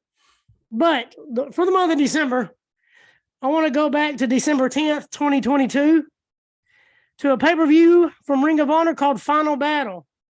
And you guys are probably going to know which match I'm talking about. It's the first time I've ever seen it, and it was a double dog collar match between FTR and the Briscoes. This is the third match they've had. I think their first match was last year's Final Battle. Then they had a second one. They had 2 out of 3 falls match. And then this was a double dog collar match, which is something I've never seen before. And you talking about feeling it the next morning? The next week, probably, because I know they had a few spots where I know Jay Briscoe took a couple of bumps on some chairs on the ground. Dax Harwood took some bumps on chairs in the middle of the ring from like a superplex. I think he broke his tailbone. Bruised up his back pretty good, his neck. It's just something you don't see every day. Can you imagine? Being in a regular match is rough. Being in a gimmick match, like a tables match, chairs match, ladder match, that's another thing. But you got a 20-foot chain wrapped around your neck, and you have to go everywhere somebody else goes. Just think, all you got to do is just step on the chain. You could choke a guy if you're walking by the ring, maybe it'll catch something. All it takes is one slip up, and somebody could get really hurt. So the fact that they were able to have a 20, 25-minute match and nobody gets seriously injured says a lot on these guys. And I believe Dave Meltzer even gave it a 5-star match, a 5-star rating, which is rough because Kenny Omega wasn't in it. So that was actually pretty cool. But if y'all get a chance to go see this match, which the whole pay-per-view in general is good, but especially this match right here, because there's not too many double dog collar matches you can compare it to. But if you got time to go watch one match this weekend, next weekend, watch the Briscoes and FTR, because it's definitely an amazing match. Awesome. Oh, you're saying they did a I wouldn't necessarily call it a culmination of a feud, but like the third part of the feud had a little bit of more of a gimmick and stipulation type thing to it. Big fan of that stuff. Can you imagine having to do 3 different matches and having to outdo yourself? I know the Hardys and Dudleys did it with TLC matches, but you got to incorporate a dog collar match. Just something around your neck like that the whole time. Because you don't know the other dude is going to jerk on it or not. There's a couple of times where they got thrown over the top. If something were to get snagged, you could be hanging there, and it could really hurt your neck. Long term. So I commend all 4 of these guys for even thinking about the match, wanting to do the match. And it's 22 minutes. So having to go back and forth with each other for 22 minutes connected by a dog chain. And them chains hurt. That ain't no gimmick chain or whatever. Some bitches hurt. Go get your dog leash, your chain leash, and hit yourself in the arm. See how long that lasts. Hey, I'll tell you what a great comparison right there with the Dudleys and the Hardys, and having to one-up themselves after all those great matches. That is a great comparison, because I believe the other 2 matches were either 4 3/4 stars or 5-star matches as well. So yeah, how do you top that? Well, you do something completely different. Now, what a great example. Well, they already had the match, so it's like, okay, well now we're doing double dog collar. Like I like that. The rivalry keeps building and escalating. I like that stuff. And as FTR, how many have they won of the 3 of those matches? They've won 2 of the 3. Okay, but not because they won the titles from them, and then they had the second match and they retained, and in this match they lost. They lost it, and the Briscoes deserve it, man. I'm waiting to see them on TV. FTR has been losing an awful lot, though. And if you remember, no TV build. Exactly. This was a very soft build. I think they announced the match 3 days before it happened, because it was on Dynamite. Was it Dynamite or Rampage? It's one or the other. So the most they could have had is 4 days, 3 days. Thursday, Friday, 3 days notice. That's true. For fear of feeling stupid here or saying the wrong thing, What's very strange about it is I like how now you're cautious. the Briscoes are not part of AEW, correct? They However, won't hardly say their name on AEW. yeah, but they are because they're not on TV at AEW at all. TNT and Right. TBS for reasons we've heard, but they are in Ring of Honor, which is owned by Tony Khan. So I mean, I give Tony Khan some credit there for keeping some separation. I mean, they're not part of AEW, but they were part of Ring of Honor, and that's standing right. And so there is no build at all. Wow. You have a random tag team to announce the match, because they got the Gun Club to announce the match after FTR has a match with what was it, the Scissor Fellers. That's all I call them because they like to scissor each other. Scissor Fellers. Allison, don't forget that, scissor me, Daddy-O. But anyway, that's for you. Yeah, but I'm sure she doesn't have any beef with you. She does now after that. I promise you that. I mean, as soon as she came on here, I knew I was in trouble. Immediately. It's almost like it was planned. Yeah, jerk off. Sorry, Richard. Yeah, Richard Richardson. Very good first time there, Adam. Love it. Love the match. Great pick. Didn't know what you were going to pick, honestly. Could have been anything. I mean, out of December, what else could you have picked, really? True. That you haven't seen before? Well, I mean, there was a great match between Tay and Jay that was on Dynamite a week ago. Yeah, but- against Willow Nightingale and Ruby Soho. Destination. Oh, never mind. Rancid. I like Rancid. Yeah, I like that song. But that match was great. The whole pay-per-view was great. The final battle pay-per-view, because you got Jericho, Claudio, you got Samoa Joe, Juice Robinson. Tapped And out I'm- on a spin, baby. Tapped out on a spin. I'm ready to see Juice Robinson on TV more. Wheeler and Daniel, Wheeler Yuta, Daniel Garcia. Amazing Pure match. championship. Is Juice missing something for regular TV? Well, he just got hired in. He was in Japan, so he just got signed to to AEW. He was doing a lot of Impact work last year. Him So I and, can't believe NXT even let him go. yeah, it's I wondered if there was something missing there. He's a great in-ring performer. Plus, he's married or seeing oh crap. Tony Storm. Yeah, Tony Storm, yeah. Look at Brian Haremza there. I mean, Devyn Dowling. Mm. Hey, and shout out to her on her OnlyFans, and shout out to Mandy Rose. And shout out to Paige Van Zant. Dude, I heard it on Busted Open. Mandy Rose made like $500,000 already. Yeah, I'm sure she did. Yeah. Her first day, Market price gets up there. her first day, she made $60,000 one That's day. all. Her That's all. first day, she moved her thing up $10 too, to make even more money. 60 grand. That's all. Yeah, Tommy Dreamer said, maybe I got life after wrestling. Maybe I can join OnlyFans. And then he said, I had to give refunds. Never mind. I'll be the only OnlyFans person giving refunds. That's a different in-ring performer. Shout out Busted Open. All those guys over there are tremendous. Yeah, just keep listening for that Kick Out Crew OnlyFans. Oh man, gross. Fuck. Yeah. Adam, is that I like your segment. Was that all you had for us? Yeah, that's it. Just like I said, Ring of Honor. Just I hope they get their own either channel or some kind of streaming something, because AEW is overcrowded with AEW and Ring of Honor together. So they need to be separated, and they need their own entity. And there's good tag champions, good champion to lead the way. I like it. And I like, I've talked about this rivalry a bunch. I like FTR and Briscoes because it's a good tag team rivalry. You know what I'm saying?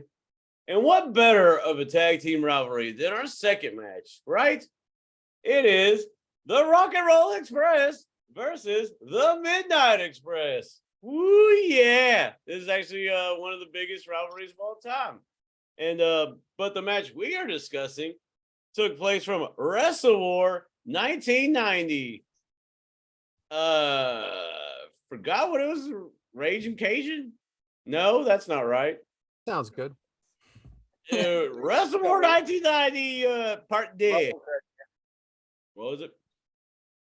I said Bubba will correct you. Oh yeah. Correction. It had No, taglines. Brian Haremza That was will. funny, and I completely forgot it right now. It took place February 25th, 1990, in, you guessed it, the Greensboro Coliseum in Greensboro, North Carolina. This one had an attendance of 7,894. Is this the sting factor affecting that attendance? Who knows? But it did have a buy rate of 210,000. It had a match length of 19 and a half minutes. Yeah. And Meltzer gave this one 4.25 stars. But hey, it's enough about that intro to that match. Devyn, how did we get there? It was Wild Thing. That's what it was. Yeah. So, this feud between the Rock and Roll Express and the Midnight Express, like James referred to it, one of the greatest rivalries of all time, especially between tag teams. It all started back in 1984 in Mid-South Wrestling when Bobby Eaton and Dennis Condrey. Are you talking? Wait a minute. You went 6 years back and you couldn't even go fucking like 3 months back in the other episode? They recently won the tag team championships of Mid-South, and Jim Cornette was throwing them a huge celebration when the Rock and Roll Express decided to crash the party. They destroyed the place, beat up Condrey and Eaton, and shoved Jim Cornette's face into a cake. This would ignite the feud for the decade, as this would span across 3 different promotions. So, the feud that we're talking about today is about their tag team matchup in the 1990s Wrestlewar 2 Wild Thing. You make my heart sing. All right. So This pay-per-view had more tag team matches than You it did had it singles in your matches. notes and you couldn't tell me while I was flailing like a damn fish in that intro? Gordon Sully interview with Jim Cornette. I was gonna end it, and then I was gonna end it with it, and then freaking Adam jumped in here, told you. I mean, that's why this is different, because there's more tag team matches. How many pay-per-views do you see with more tag team matches than you do singles matches? There was 7 matches, 5 were tag team matches. Yeah, I'm just gonna That's cross what that I heard out of. the notes here. Yeah, no problem, guys. Thanks, Mike. How do you feel about Jim Cornette? Oh, I love Jim Cornette, especially as a manager coming out here at this time. He's amazing. Devyn, do you listen to his shows? Oh, all the time. The drive-through and the Jim Cornette Experience. Ah. I don't listen to any of them. I got catch that's your clips on fault. YouTube. pretty busy with other podcasts right now. There So, you go. Adam, tell me about the 4 competitors in the ring. We have Bobby Eaton and Stan Lane. That is part of the Midnight Express versus Robert Gibson and Ricky Morton. Tell me about these guys. What do I need to know? Beautiful Bobby Eaton was probably one of the best wrestlers back then in the 80s, and Sweet Stan Lane. I mean, like Devyn said, these 2 tag teams wrestled each other all over the country.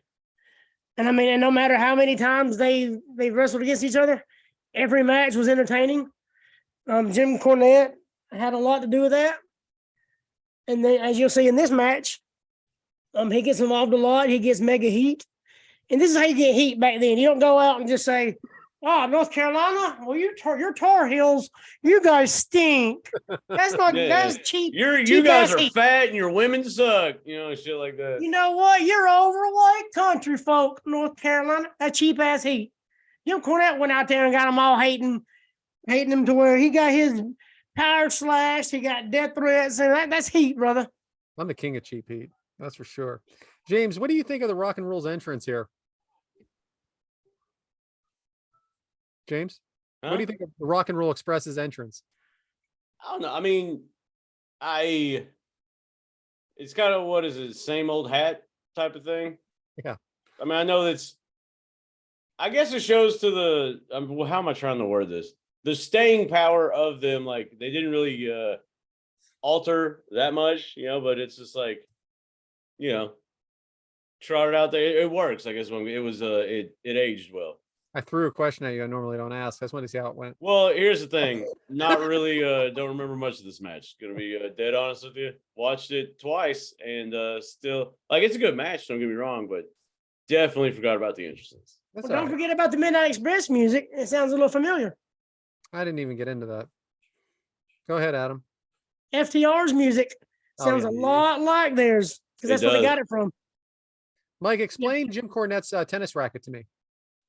Well, what you do is you take the tennis racket and you take a tennis ball and you throw it in the air and you hit the tennis ball with the tennis racket, and you have to go over the tennis net and somebody else hits it back to you. So I knew that was going to happen. Devyn, what's the real story behind the racket? I think that Jim Cornette was just was a rich kid who was on the tennis team. Correct. I think that was pretty much it. Like a cocky. Mama Cornette put him in prep school. Right? But the secret was why it really a tennis- racket in there, or was there something else like a brick or something under the Why casing? is tennis a rich person sport? It is Why can't it be soccer? because it isn't. Yeah, but why? I don't know. You got to ask Jim Cornette. Yeah, ask because you can't put a scarf around your neck. I will call him right now. That's why Early college on. football is so big in the South. I saw two people in a grocery store, older ladies who were wearing that scarf of freaking MJF the other day. I just laugh. it's just ridiculous. Could have been his grandparents. The Tennis Burberry. always has been a rich people sport. Adam, are both these teams top 5 tag teams? And if they aren't, has anybody surpassed them? I mean, you're talking about the 80s and 90s? No, I'm talking overall now. Overall, okay, hell, overall, okay. Depending on what you like, I Is there mean, one- I'd say top 5. Then we know that. That's what I'm getting at. top 10 now. Okay. Definitely top 3, top 5 then, but top 5 or probably top 10 now. You know, behind the Usos and FTR probably. Okay. But yeah, they just did classic tag team wrestling. They do stuff here, you know, tag in and out, constant tags. Bringing the heat, you know, getting the crowd behind them, you know, distracting the ref. I mean, this is tag team wrestling to a T. James, who are the Well- announcers? Well, yeah, I don't know where you're gonna go with this later on, but as kicks off, it's Jim Ross and Terry Funk, Amarillo, Texas. My man, the Funker. Any one-liners you want to give me up front, or did you write any down? I would say that there's boy, sign of the times, huh? There's one. They clown on Cornette a lot. I know that. there's I one know this. comment, yeah. He's laughing. Let's just say about let's say Cornette may have been playing tennis doubles according to one of the announcers, and there was a comment in there that did not age very Nope. well. Well, That's all I'm they gonna- said that Cornette stole Trump's wife or something. Yeah, that was funny. That was funny. That was hilarious. And then the Especially as say much that- as he hates Trump now. let's just say the tennis partner one. Yeah, I got it. Awesome. As My- much as he trashes Trump now, Yeah. it's just a throwback to this right here. It's actually kind of funny. How the times have changed. Yeah. For sure. That Trump attitude has changed over the years for sure. Right. But Mike, have you ever watched this match, and what were your expectations before? So No, I've never watched it before. Didn't watch it then or this time either. I glazed through it. you what? Nothing. No, I've never watched it before. I was expecting it to be a good match. You know, Rock and Roll and Midnight is a good rivalry, and you always hear about matches they had, and they're always good. Hip toss by Stan Lane to Robert Gibson. Competitors getting to know each other here. Stan Lane working the crowd. Robert Gibson drops a fist on Stan. Ref pushes Stan Lane and he falls off the ring. Devyn, was this a shoot or a work? I think it was a work. Like I think that he's meant to fall down. Pretty well done though, right? Oh, of course, yeah. These are professionals. Oh yeah. These are 5 of the greatest in during that generation, Brad. I got you. Ref pokes Cornette off the apron. Cornette in the ring, wailing and threatening. Adam, is he a heat-seeking missile here? 100%. I love it. That right there brought so much damn attention to the match, just him being in there. Yeah, definitely, most definitely. James, do you get the crowd reaction here to him? Him who pronoun boy. Hey, That'd be James Cornette. Yeah, though. I dig he always knows how to work the crowd, like he I think he does a little I was gonna say above and beyond, but I guess it is kind of true because he doesn't like wait for a spot and then like he's always managing, I guess is what I'm getting at. He's Mhm. always managing, working the crowd, working the other team, like all that stuff. Like he's constantly a manager. He's not just like waiting for like, all right, here's the cameras on me. Now I'm going to do my thing and then go back to just like hanging out. He's always like, working. Ricky and Stan in the ring now. Atomic drop by Ricky to Stan and runs into Bobby and falls out of the ring. A lot of extracurricular here, Mike. Is it a necessity to a match like this, or is it unnecessary? You gotta add something to it, I guess. Mhm. It makes it it definitely makes match a lot longer than what it should be. Stan tags in Bobby, arm drags by Ricky Morton to Bobby Eaton. Test of strength by the competitors here. Ricky climbs on Bobby's shoulders during this feat of strength. Devyn, what did you think of this sequence? That was awesome. Like it was just it was so smooth and like fluent. And then I'm probably stealing your spot here, but both the Rock and Roll Express hit a move at the same exact time on the Midnights. It was great. That's the movie you would see today, I think. I agree. That's that was very reminiscent of the Young Bucks. How dare you, you asshole? Don't you ever compare them to the young Cucks again? Oh boy. Yeah. Oh, here we go. Oh, damn, Sorensen for a second appearance on this show, huh? This is goddamn show and tell. Oh, you guys you're trying to get an A+ by your teacher today with fucking, kindergarten shit? I've had these. I brought a pig butt plug. Adam, how different is the presentation of this product here compared to what the WWF was doing at this time in 90? Honestly, it's just classic tag team wrestling. I mean, they got the crowd into it, just like I'm watching it right now because I love these matches. Bobby Eaton just grabs for a suplex, looks at the crowd, draws them in, pulls heat, does suplex. Because, I mean, they've wrestled so many times, you got to do different stuff to get them drawn in. And Jim Cornette just being out there just automatically makes Bobby Eaton, Stan Lane the worst guys you want to see out there. Right. You want to stab them all just because they're in there with Cornette.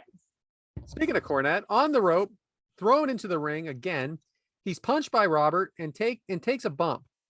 James, do you think he's too involved here, or is it absolutely necessary? I think it's just a hot little spot, like he starts going crazy, shirt untucked, all that stuff. Like, I think it's just I don't think it didn't hurt nobody in the process. Like, it's not like he hit somebody at this moment and, nothing. There was just a hot spot. I don't think it lessened anybody, just get the crowd going and he's out. It didn't really affect, like, they kept it going. I guess if you get what I'm trying to say. I thought it was excellent. Mike, do you think double team by the Rock and Roll Express was very exciting, actually. Mike, let's talk about Cornette's attire. Do you think a purple tie with a red suit's a good look? And when do you plan on wearing it next? I'll wear it next Top Guy weekend. Oh man, I'm holding you to it, buddy. I might even bring it. Okay. Hey, somebody time code that one, and we'll wait 9 fucking months until see if it came through. Purple tie matches his tag team's colors. Boom. That's why it has it on. Yeah, that's what it was. It was to match the color. Thanks for calling me out, Adam. Okay. You're welcome. By the way, shout out to Ad Free for letting us know when that is. Been hearing about that for a month. Devyn, did Stan Lane lose a bet? Is he helping? Is he in there a lot to you? I feel like he definitely was in there a lot, but he's Why do you think that happens? Like, is someone hurt? Like, why does that happen? I think he's just the fresher guy. Like I was talking to in the lead up, the previous team was Bobby Eaton and Dennis Condrey.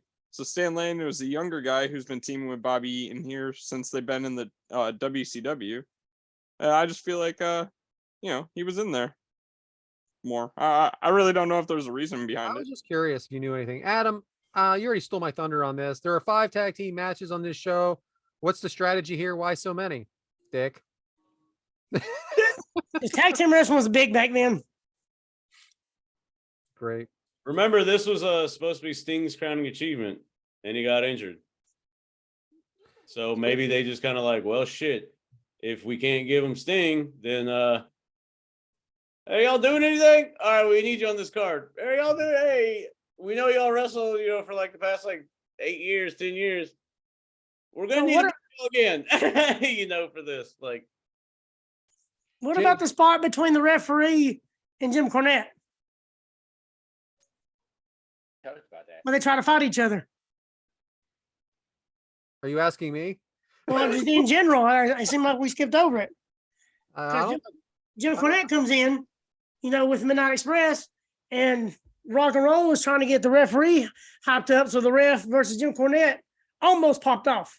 yeah, I think That it was was a the good biggest- spot I for think the that was the crowd. It biggest didn't, spot for that. take away from anything. Plus, the referee looks awful familiar. all right, don't leave us hanging, Adam. Who That's is it? Nick Patrick. That is Patrick. correct. I almost talked to him last night. Yeah. No, you didn't. All right. And, Gotcha. and then the spot where Jim Cornette's teetering back and forth on the ropes, like he's on a rocking chair. Jim Cornette was Did amazing. you, Man, it's so good. Brad, you weren't on that, were you, last night? It's too late for me. Yeah, I was like one of A the week first ago. questions. Asked my question. Nick Patrick's internet fucked up, so Eric answered my question. Nick Patrick rejoins, and they skipped and went to the next. Sounds about Good right. stuff. Oh, man. Hey, that's James, baby. He must be in Huntsville. James, which competitor do you think had the best hair here? Mm. That's not even a question. I was Oh, about it to is. say, if you put them all in a lineup and blurred their face, it damn near look all the same. Ricky Morton has the best hair. That's true. Yeah, you gotta go with Ricky Morton. That is kind of iconic. Ricky and Bobby slugging it out. Punches look good. They both fall to the floor. Stan slams Ricky on the outside. I'm sorry, guys. These names do all kind of run together for me. Ricky, Bobby, Dan Slam. But backbreaker by Bobby to Ricky. Cornette with the tennis racket to Morton after Stan Lane lands on Ricky's back. Midnight have control. Vertical suplex by Bobby Eaton to Ricky Morton. Power slam by Lane to Ricky. Broken up by Gibson. Now Ricky Morton's off the top of the gate, or hits the top of the gate from Bobby Eaton. Cornette is involved again. Mike, how much is Cornette adding for you? I didn't ask you in particular on this to this match. I actually wrote Jim. I wrote Jim Ross. I was like looking at my notes, like, wait a minute. So we talking about Cornette or Ross?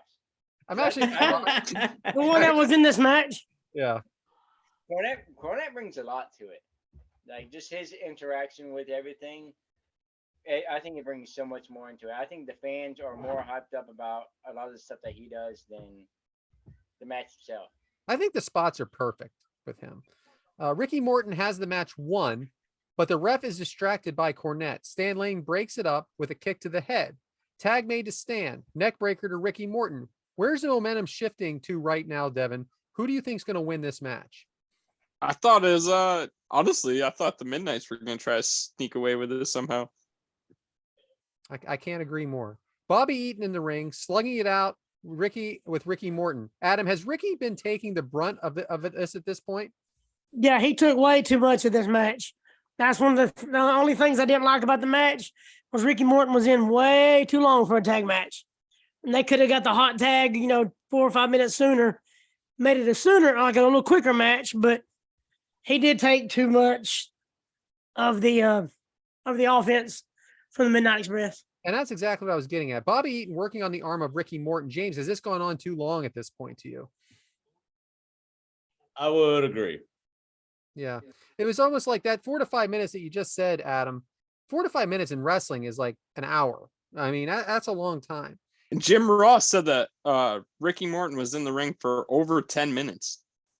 Yeah, it was something ridiculous. So, Adam, there are a lot of similarities to you between the Midnights and the Brainbusters? Not a whole lot. I mean, because the Brainbusters are more brawlers, I believe. They do more like pile drivers and something more tag team type moves. The Midnight, they more or less tag a lot more, punch, kick, stuff like that a little bit more. But I didn't even think about the Brainbusters. Yeah. Elbow I kind of prefer them over the Midnight. off the top by Beautiful Bobby. Devyn, did that elbow land? I don't know. Man, I'll tell you. If you are listening at home, which we hope you are, 'cause you are getting an education today. This is the best. The match we all hated, we were way more in depth. Well, It wasn't Mike, that bad. Mike, what We're about all the just like, shit talk in the ring? What'd you think of all the shit talk? I love shit talking the ring. Yeah, does it help you? It does because it brings me more into the match because There's a reason for that. Ooh. James, any doubt that Cornette will be involved in the finish to you? I knew he would have an intricate part in would it be a false finish or the real finish was kind of because you know he's going to do something. Obviously, it's Cornette, and you can tell he's gearing up for something. You know what I'm saying? He's already his clothes are all ratty and stuff like like he's already. You know he's going to get his because he got his in the first part. Like he went in there. They fucked with him, so you knew he was gonna like do that heel stuff, and like do some bastard ass shit at the end. Ricky cannot tag in Gibson. A lot of quick tags by the Midnights, though. Devyn, who are you more impressed with at this point, the Midnights or the Rock and Roll Express? Honestly, I'm gonna say Ricky Morton. I've watched Ricky Morton recently in the NWA. This is 37 years ago. That's all. Well, back in 1990. So I mean, Ricky Morton was so impressive back then compared to now. Great math, brother. What 32 years ago. Today. Yeah, he still goes on it today. I'm 37. I was born in 85. So you 33 years ago. Yeah, whatever. What? Last week, Adam, you said the heels control most of a match. Is this a perfect example? Perfect example. Perfect example. And then all the trash talk, they do all that so they can cover up what they're doing in the ring. So Morton gets momentum, then loses it over and over. Feel like this is it's probably a little too much frustration for the fans, Mike, or is it just the building it the right way? What were you thinking at this point where it was just like, yeah, go ahead. It's the right way. I mean, you gotta build to it. You got your heels, your face, and I think they're doing everything what they need to do. They're bringing in the crowd for sure. Rocket launcher blocked by Morton. Finally gets the hot tag, cleaning house. All four in the ring. Tennis racket by Cornette to Gibson. Kick out by Gibson. James, do you think the fans think it was over at that point? I honestly did, because when you hear that kick out, like, because when he hits him, you hear him like, oh, bullshit, like you hear the murmurs, like, wow, the disgruntledness of the crowd. And then when that kick out happens, they kind of like, like you get that false finish, as they say. They kind of, because they all thought it was over. They all thought it was over.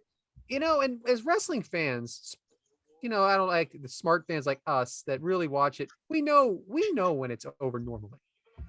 And I didn't there. So that's saying something, Yeah, so Conrad spilled one truth on one of the podcasts. I'm not going to name it, but it makes me really hate he didn't. That's all I'm going to say. Yeah. Because there's a couple times where I see some things, I'm like, it ain't over yet. Yeah. Like it ain't over yet. We have come a long way. Yeah. So Flapjack blocked by Ricky Morton. Yeah, I said it. That's how they said it. Oh, Flapjack. Then Gibson rolls up Stan Lane for the win. And that is your finish. Hey. Didn't like it. Wasn't the smoothest looking thing in the world, I'll tell you that much. I didn't like the finish either. No, after all that, it was a good match. Oh yeah, good. The match was great. I don't like how it ended just for the fact Ricky Morton took 10 minutes of offense from both the Midnight Express, and he sits down for 10 seconds and he's all back in it, helping Robert Gibson. It's almost to the point where you thought maybe Robert Gibson was hurt, but he did some acrobatic things in that match too that no way he could be hurt. So very strange way that, he was in there for so long. Yes, James. Adam, as an in-ring performer, and I'm sure that they more than likely rehearsed this. Granted, they wrestled each other a million times, but the two people, and then he jumps off and hits him. It looked like, all right, everybody get set up. All right, here it comes. All right. And then like it looked real. Didn't look fluid. It looked kind of spottish. Like, we're gonna stand right here. All right, everybody line up. All right, now he's jumping off. All right, now I'm gonna get him and roll over. It didn't like it was get to the line. Timing was off the touch. Dude jumps off, bam, then there was a pause there, and then they roll over. You know what I'm saying? Like, it didn't flow smooth, you know? As an in-ring performer, is that kind of just like nerves or making sure everybody's in the right spot, doing the right thing, and it just kind of like got, jumbled up, I guess you could say? It's probably a combination of 20 minutes into the match. Maybe somebody was a half second too late. Maybe It looked somebody like didn't get step the Iggy one, in time. Get to the line. Step 2, wait for the jump. Like shit like that. It didn't look like, all like continuous. It looked like somebody was maybe a half a second behind. Yeah. That's why that 3 count looked so bad too, because Robert Gibson did a half flapjack, half Luthez press type deal for the 1, 2, 3. And I think if that would have hit, the 3 count I think it would have been way like more, because people were still adjusting to like, what the fuck just happened? Oh shit, it's over. Because that little pause in that move, I think kind of set the match or the finish lackluster. Yeah, it kind of let everybody know, here we go, here's the ending. Yeah. And the fact that Ricky Mortensen got up so fast, he recovered too quick after getting his ass beat for 10 minutes. Yeah. Yeah. He And he recovered grabbed the way back too of his head fast. when Cornette hit him in the back. That's another thing I didn't like about it. He's like, oh, and then Cornette hit him in the back with the racket, not the head. It just shows everybody that the 10 minutes of ass whooping he got from both Midnight Express people didn't really mean a whole lot because he was up 60 seconds later. We're going to the finish. Here's the spot. Everybody do the spot. Like that's, that type thing.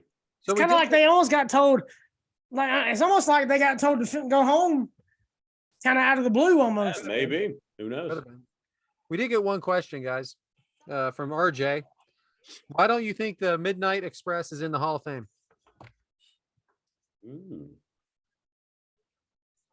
I don't know enough about it. I'm not gonna lie. I don't know. I have no answer for that. It's a corny thing, but he's in the Hall of Fame, right? Right. That's why it doesn't make sense. Yeah. I don't know. Oh, yeah.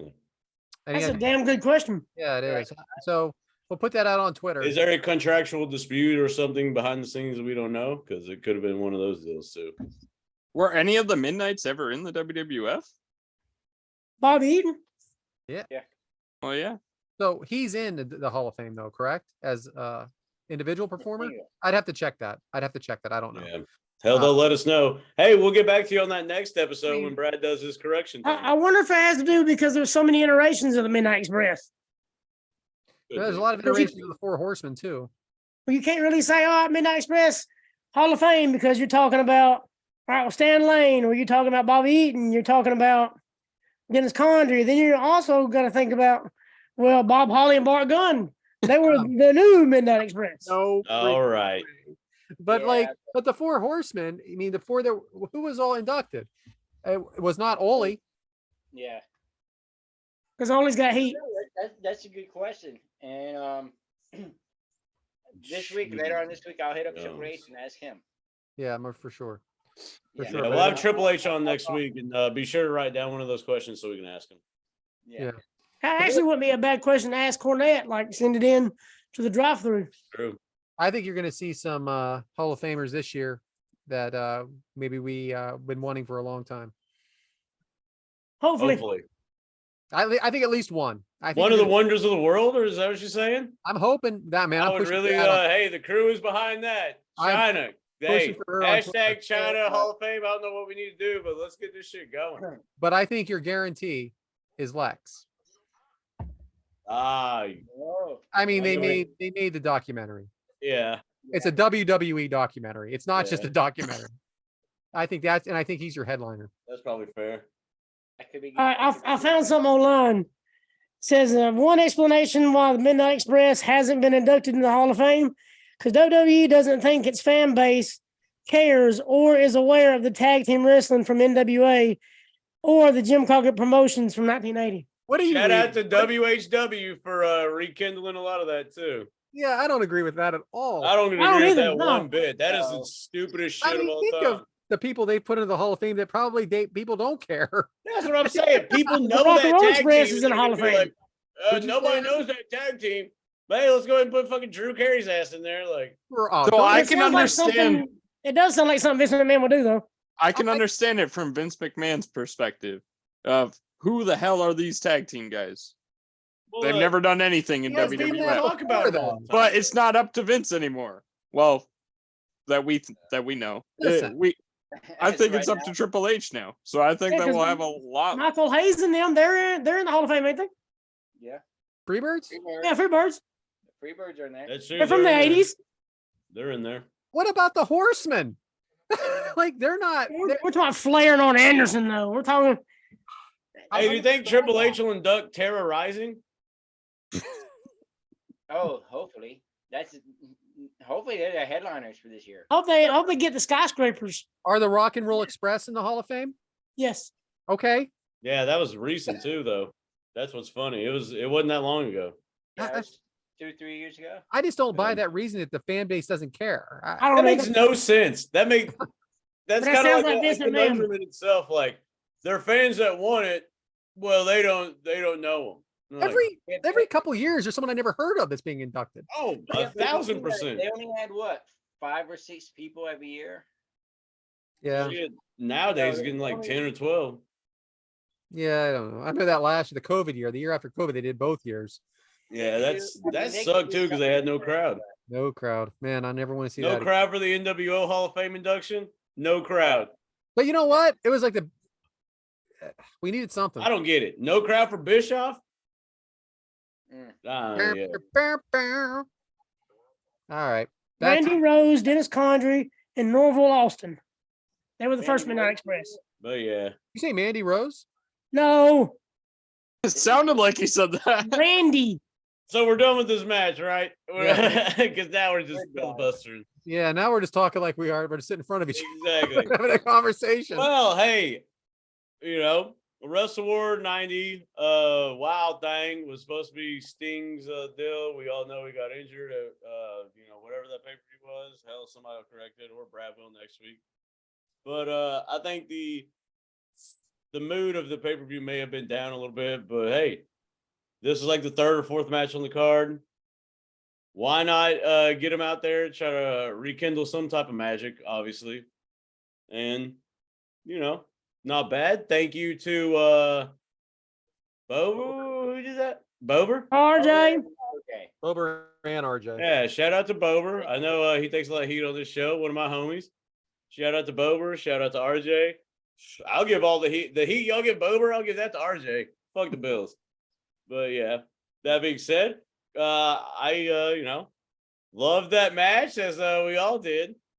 And well, what better way to keep the jokes flowing than the hottest segment in wrestling podcast today, and Lord knows over in Canada, it is what Brad, you got that Pez dispenser?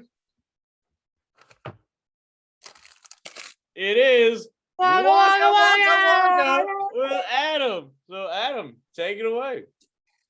So I might have said 1 or 2 of these to you guys, but I ain't done it on the podcast yet. So you might have heard 1 or 2 already, but oh well, get over it. Right. All right. So, how do you measure a snake? Waka waka. Not really. How do you measure a snake? A ruler. Oh, in inches because it doesn't have feet. Aw. Ah. Man, I thought that was going a different direction.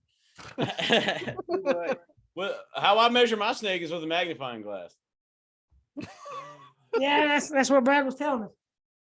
Still But single. Wonder why. that's James Oakleigh. Yeah, sorry. Go ahead, Adam. My bad. All right, so a man walks into a psychiatrist's office wearing nothing but saran wrap. The psychiatrist looks at the man and says, "Well, I can clearly see your nuts." That's all that coming. Waka waka. Ah, Yeah. he had to be crazy to wear saran wrap. All right, so what do dentists call their X-rays? Hmm. They call it a toothpick. Ah. Dentist X-rays. A Yeah. toothpick. A picture of your teeth. The toothpick. Oh. Jesus, Brad. Yeah. Yes. Jeez. Boy, with that bacon grease just slid right past you, didn't it? Oh, boom. All right, so if Jesus was alive today, what kind of car would he be driving? Oh boy. I don't know. Oh. A Chrysler. Okay. Okay. I didn't. You never know with these religious jokes, you know. Well, I mean, come on, man. We're not that dumb. We still clear of, that. Well, Mr. Adam, oh, I better wait on that You one. remember when Adam was like, "Yeah, it's a black joke" or something like that? We were like, "What?" And then it actually, yeah. Hey, it's in the archives. Not Yeah. racist. Not racist in the archives. Making me sound terrible. God. Oh yeah, well, boy Tyler. That one's out. Straight up. What other one do you have for us, Adam? Okay, so how does a taco say grace? Grace. It pays for its own Uber. No, he says, let us pray. I was trying to think of shellfish. I don't know. Shell. Ew. I was thinking about like, oh man, what did I do last night? You need to get out of my apartment. Here is, I'll book you an Uber. Did I say something about tacos. crabs? Like you're Friday nights, James. Did I mention crabs? Another different taco, a seafood taco. You know what I'm saying? I used to be addicted to soap, but now I'm clean. Ah, That's great. So shout out for getting clean. hey, that's a twofer right there. Well, she said. So, do you guys know what country is growing the fastest? Probably America. No, it's Ireland because it's Dublin. Oh! Shout out Adam. I bet he'll love that fucking joke. Well, I talked to Zoe the other day, off camera, and Sorry. I got proof that the pickup lines did work for him. I actually met the person Oh, that he used the pickup lines with. Oh. There we go. He's a sweetheart. Talking about out kicking your coverage. Hey, yeah. every Lois needs a Peter Griffin. What? Oh, fuck off, Brad. You're the one that says it. Exactly. Yeah. So last one, I was talking to my sister the other day, and she asked me if I could sync her phone. So I threw it in the lake. She's mad at me now. Nice. So it would sink to the Yeah, bottom of the I river. liked it. It Sink. gave me flashbacks to Stone Cold throwing the God, bed Brad, oh my gosh. on the bridge. I'm smiling.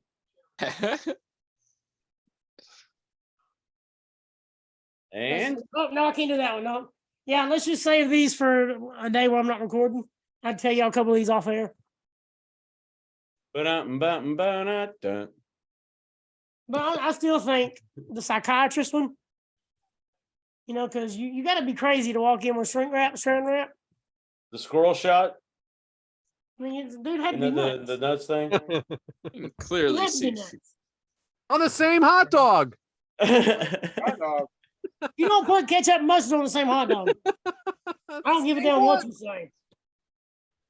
You can do mayonnaise and ketchup. You can do mayonnaise and mustard, but not ketchup and mustard. You can't do it. All right. We all set there, buddy? Two friends go out to eat. Oh, never mind. No, we'll save that for later. All right, guys. Hey, see, I like how last week you did the suspense, and now this week you're doing more suspense. See, that's a building storyline. Let the slow play. Yeah, but this will kind of go against what I said earlier about the show hey. going good. If I rate this one, show won't go so good. Hey, man, we got some things coming up in this year.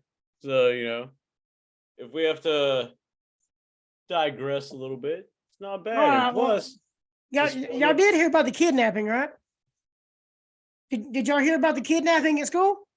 No, It's okay. He woke up. hey, there it is. See, swung it back around. He was just taking a nap. My gosh. Right? I like that one. And that's a good way to end it. Keep the suspense building for the next one, the intrigue. What are the next week's jokes going to be? Well, I have a Fresh Prince joke. Do it. I knew you wanted one more. Go for it. No, that's for next week. It's for next week. There it is. Ow. So I got a Fresh Prince and a Dr. Pepper joke. Dr. Pepper. Ooh, I hey, like Sprite. fuck yeah, Mike. I'm glad we didn't ask you, Mike. Yeah, guess what Devyn likes?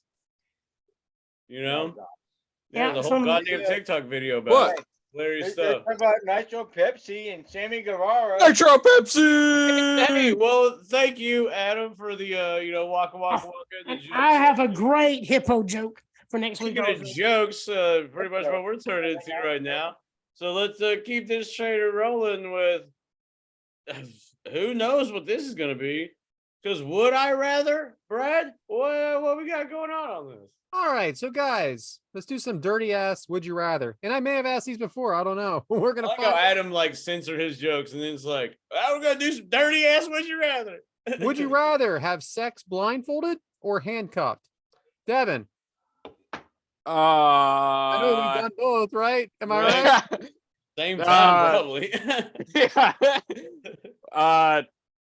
Handcuffed All right, I need a reason. because my fiance is beautiful. Why do I want to be blindfolded? But I don't even know why I talk. Oh, look at that! Woo, that was a pimp ass line, bro. You need to clip that for her. You're like, baby, I love you so much. Listen to this. That's it. Why would I That's want to be blindfolded? You're so beautiful. Fuck you, Devin. Like, That's a G ass line right there, bro. I like that. All right, Mike. I ruined it by talking about that. Jeez. hey, I'm going wild. I'm going to go blindfolded. Fuck it. Why is that? Because fuck it. Because she has me blindfolded, so might as well make it match. Freaking great. All right, Adam, you're up. Oh, handcuff, 100%. So easy. Yeah. Yeah. Wow. Not even a question, Brad. How dare you? Don't ask? knock it till you try. All right, James. Just being honest. Well, I want to reference one of my favorite episodes of probably one of the best sitcoms of all time, Seinfeld. Not that trash ass Friends, but there's an episode of Seinfeld where George gets handcuffed and takes his money and she takes his money and all that stuff. So I guess blindfolded, but I'm not really that adventurous because you can't trust, if you're blindfolded. That's all I'm saying.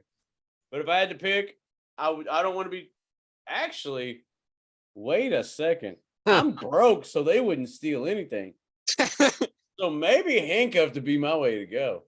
Because she would handcuff me, give me one of the best nights of my life, and then be like, you asshole, there's like $3 here, which kind of references that George Costanza thing.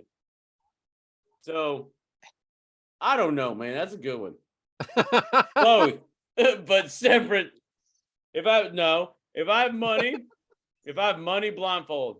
If I don't have money, handcuff. Amy, So I'll never have money, so probably handcuff. I'll go handcuff. I'm going blindfolded. I think that is a very good sensation there. Not being able to see what's going to happen next. Yeah. That's life. All right. Next question.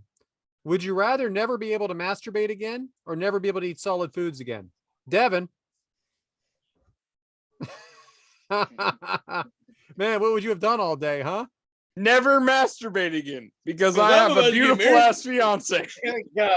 Here we go. Come on. This say why?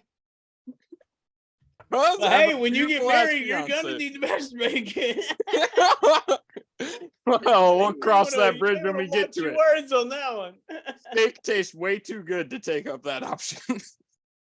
Oh, okay. Mike.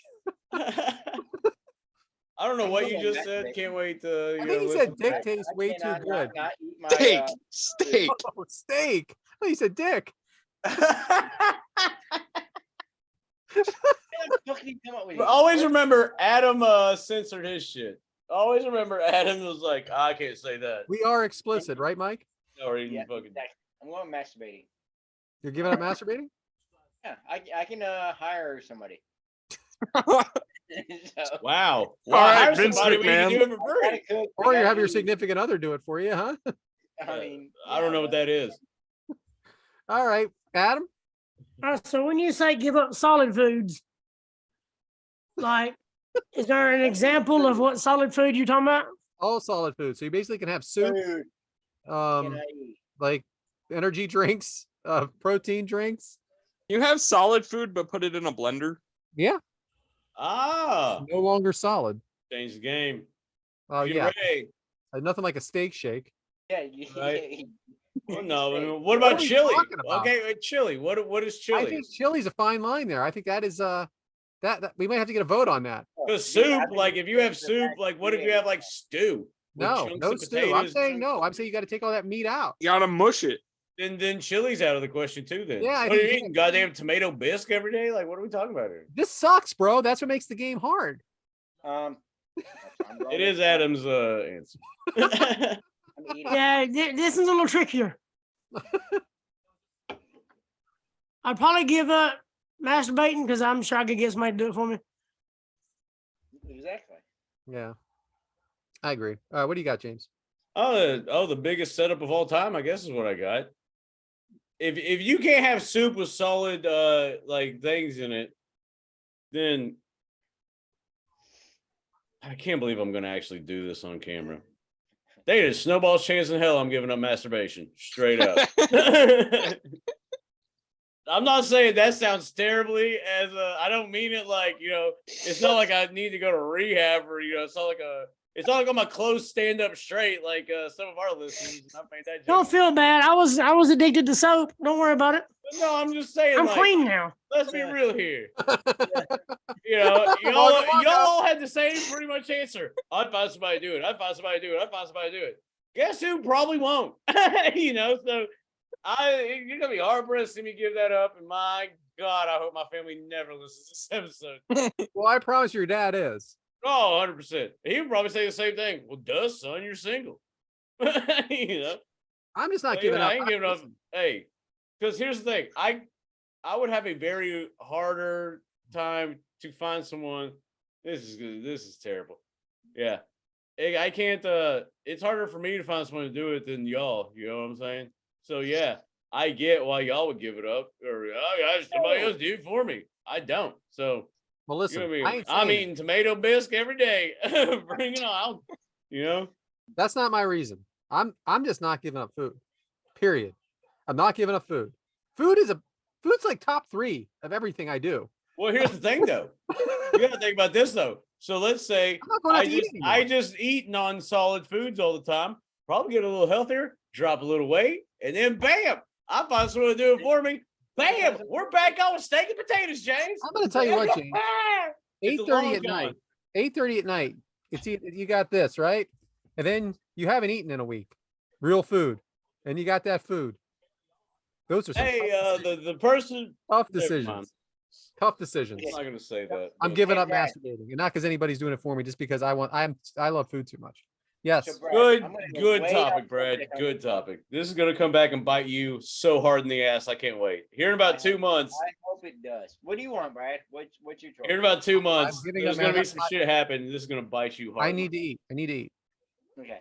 So need to eat. And last week we talked about sandwiches. Right? A couple weeks ago. Yeah, whenever it was. So I got a question for you. Would you rather a double or triple the meat sandwich or 2 or 3 sandwiches? Yeah, wow. What a great question. I'm gonna go with double the triple the meat sandwich. One. Okay.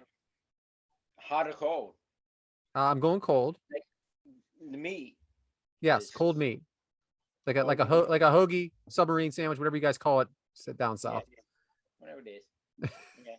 Yeah, definitely. So Have you had put your meat, maybe throw in the microwave for 30 seconds? I have had it that way, and I do like it that way, but I prefer the cold. Where are we going with this, Mike? You might as well go to Wendy's, right? $12. That was my question. That's it. Oh, I thought we were turning this into like you heat up the bologna and it Yeah, tastes the I same. mean, heat up the meat, throw it on there. I like my sandwiches. I mix up the meat. I don't just have a turkey sandwich. I'll have turkey. I'll have ham. Yeah, I like that. Bologna. I'll mix it up. I like an old Italian. The old Italian. This is enthralling, I know, but like an old Italian, like with the old meats. Mhm. But anyway, one more, guys, and then we're done with this. All right. And All right. if I've said this one before, just say, dude, this is like episode 5. 'Cause Yeah, you said it. Episode 3. Would you rather accidentally have explosive diarrhea on your partner during sex or be the one that receives it? Here we go. This is the best, Brad. You are knocking them out of the park this segment. So, do I want to do it to my partner, Yeah. or do I want my partner to do it to me? Correct. Yeah. I guess my partner do it to me. Save me the embarrassment. Because Eric is so hot. Save me the embarrassment. I would never live that down, but she's never gonna have to live that down if it happens the other way. Hey, at least we're getting it out of the way this episode. That's all I'm saying. Happy New Year to our friends. This is not a microcosm of the year moving forward, but boy, we're getting them out right now. This is a shitty ass start to 2023. What do you got, Mike? Oh, God. Come back to me on that one. Okay, Adam, he needs someone to come back to him on This is that the one. best. This is the best episode we've ever done. I'm sure I am. You think I'm about to have somebody shit on me? You're crazy as hell. Yeah, But this is the shittiest running thing we talked about. Especially if I'm at her house. Oh yeah. I'm heading. It's Since her- I'm done, that mean? I'm heading. What does that As mean? soon as I'm Back to done, clean I'm up, heading Brad. home. What do you mean? What does that mean? Oh, you're something. All right, you ready yet, Mike? Nope, not yet. Just give me All one more right, second. James. So, check it. A couple weeks ago, or a couple months ago, there's this girl at the bar. And I kind of think she's, a little attractive. She talked to me and everything. And, one of my buddies, actually 3 different people that same night were like, hey, man, watch out for her, bro. She shits. She's a shitter. She's a shitter. I'm not even kidding you. And then I asked another one of my friends who I'm really close with. People here know him. Not going to mention his name. Well, hell, he doesn't listen. Logan. You That's didn't my ask buddy for a Logan. glass bottom boat ride, did you? Nah. But as my buddy Oh, Logan, I was like, hey, man, why is everybody saying that this chick's a shitter, blah, blah? Oh, well, some dude was fucking her one time and she had bad diarrhea. So, that being said, is she blasted? So, your question is, blast diarrhea on me or me blast diarrhea on her? Good stuff, Brad. Boy, we're keeping it. That's why the women hate you, man. That's why the women hate you. Ready? And I got best. So, it would have to, I don't know if I could actually shit on a person, though. I know I don't want them. Oh, Jesus Christ. Mike, let's go. So here's the question. There you go. There you go. We're having sex, and one of us has to have diarrhea on somebody. Who is it? Would you rather him? So, Beth, would you rather him shit on you, or would you rather shit on him? That's the question. Professional podcast. Top 100. Well, Top 50 up north. Yeah. Hey. What the fuck is this? Scenarios in real life. They happen. Brad's question. Would you rather me have diarrhea on you, or would you rather have diarrhea on me? Sorry, babe, but I shit on you. Okay. That's my question. There you go. Perfect. I like how submissive Mike was to that answer. There you go. I'm saying. I feel like this is there any stories you need to tell us? No. Okay, perfect. I didn't know what he was doing when he brought you out here, so I didn't know if we were going to talk about a certain situation. I forgot to throw her on. Oh, that's perfect. I appreciate the run-in. Yeah. Not a problem. That's very interesting. Hey, I just want to say that normally, I just want to make this clear. Normally, this is not what we're doing on the podcast. Hey, oh, Mike's going to do his podcast. Hey, this is not normal behavior. We do talk wrestling. We do have fun. We banter back and forth. Please do not take this as this is what these guys are doing the whole damn time. And talk about, would you rather diarrhea? This is not what we do. So It's just Brad's segments. Yeah, it's just what I do. It's just what I do. Don't worry. Yeah. That was a good question, though. All right. Thank you. Thanks for participating. Not a problem, guys. See ya. James, did you ever answer? James? All right, I'm gonna answer. I don't know if James ever answered or not. No, I did. I was talking about it. What's the that? big, I don't know if I could openly. Here's the thing. I don't know if I could just straight up be like squat over a chick and just well, hold on. Yeah, it'd be the Harley racing just type thing. Unless I'm ready to go, but then if I'm ready, this is a weird question, Brad. I agree. So you have opened up a universe that I don't really Let's close that Pandora's box. All right, listen, I'm not going to do that. I'd rather somebody just shit on me because Jesus. I can't live with that. I'd rather I can get over it. I am so glad. See, my aunts and uncles and everybody like, yeah, you got to swear a bunch. I hope they never fucking hear this part. Well, they probably turned it off by now. Oh, wow. They don't listen at all because my Thanksgiving rant pretty much was like, well, you like to swear. I'm like, you didn't listen to the message. You know, I got a message inside of the cursing, man. Yeah. Yeah. All right, James, back to you. Let's go to this demographic thing. Wait, real quick. I got a story to share similar to your shitter story. So You got a poop story? no, it's not me. A It's not me. little deuce poop. So- Nugget.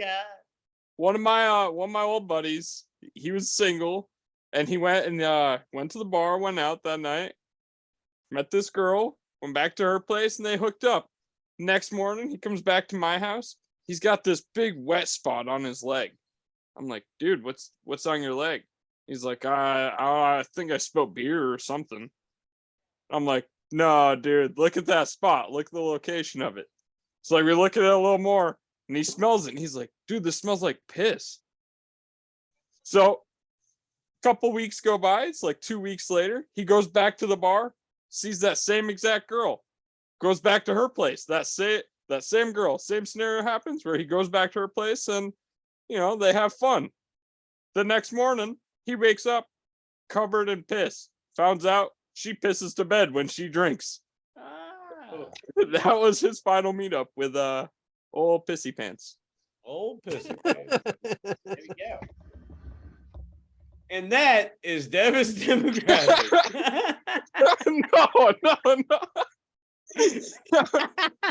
Fuck it, I don't care. Sorry.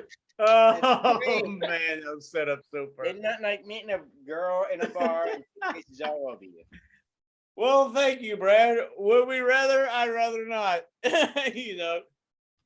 Good shit. Speaking of running on through this one with some good shit. We're up to Devyn's demographic next. So, Devyn, what you got for the demographic this week? All right, so my demographic is it's actually a movie that I've recently been seeing the trailers for, and I bought tickets for it. I'm pumped to go see it. It seems like a mix between a Chucky and like I don't even know, a Ted gone wrong. It's called Megan. Yeah, it's called AI taking over. Go ahead.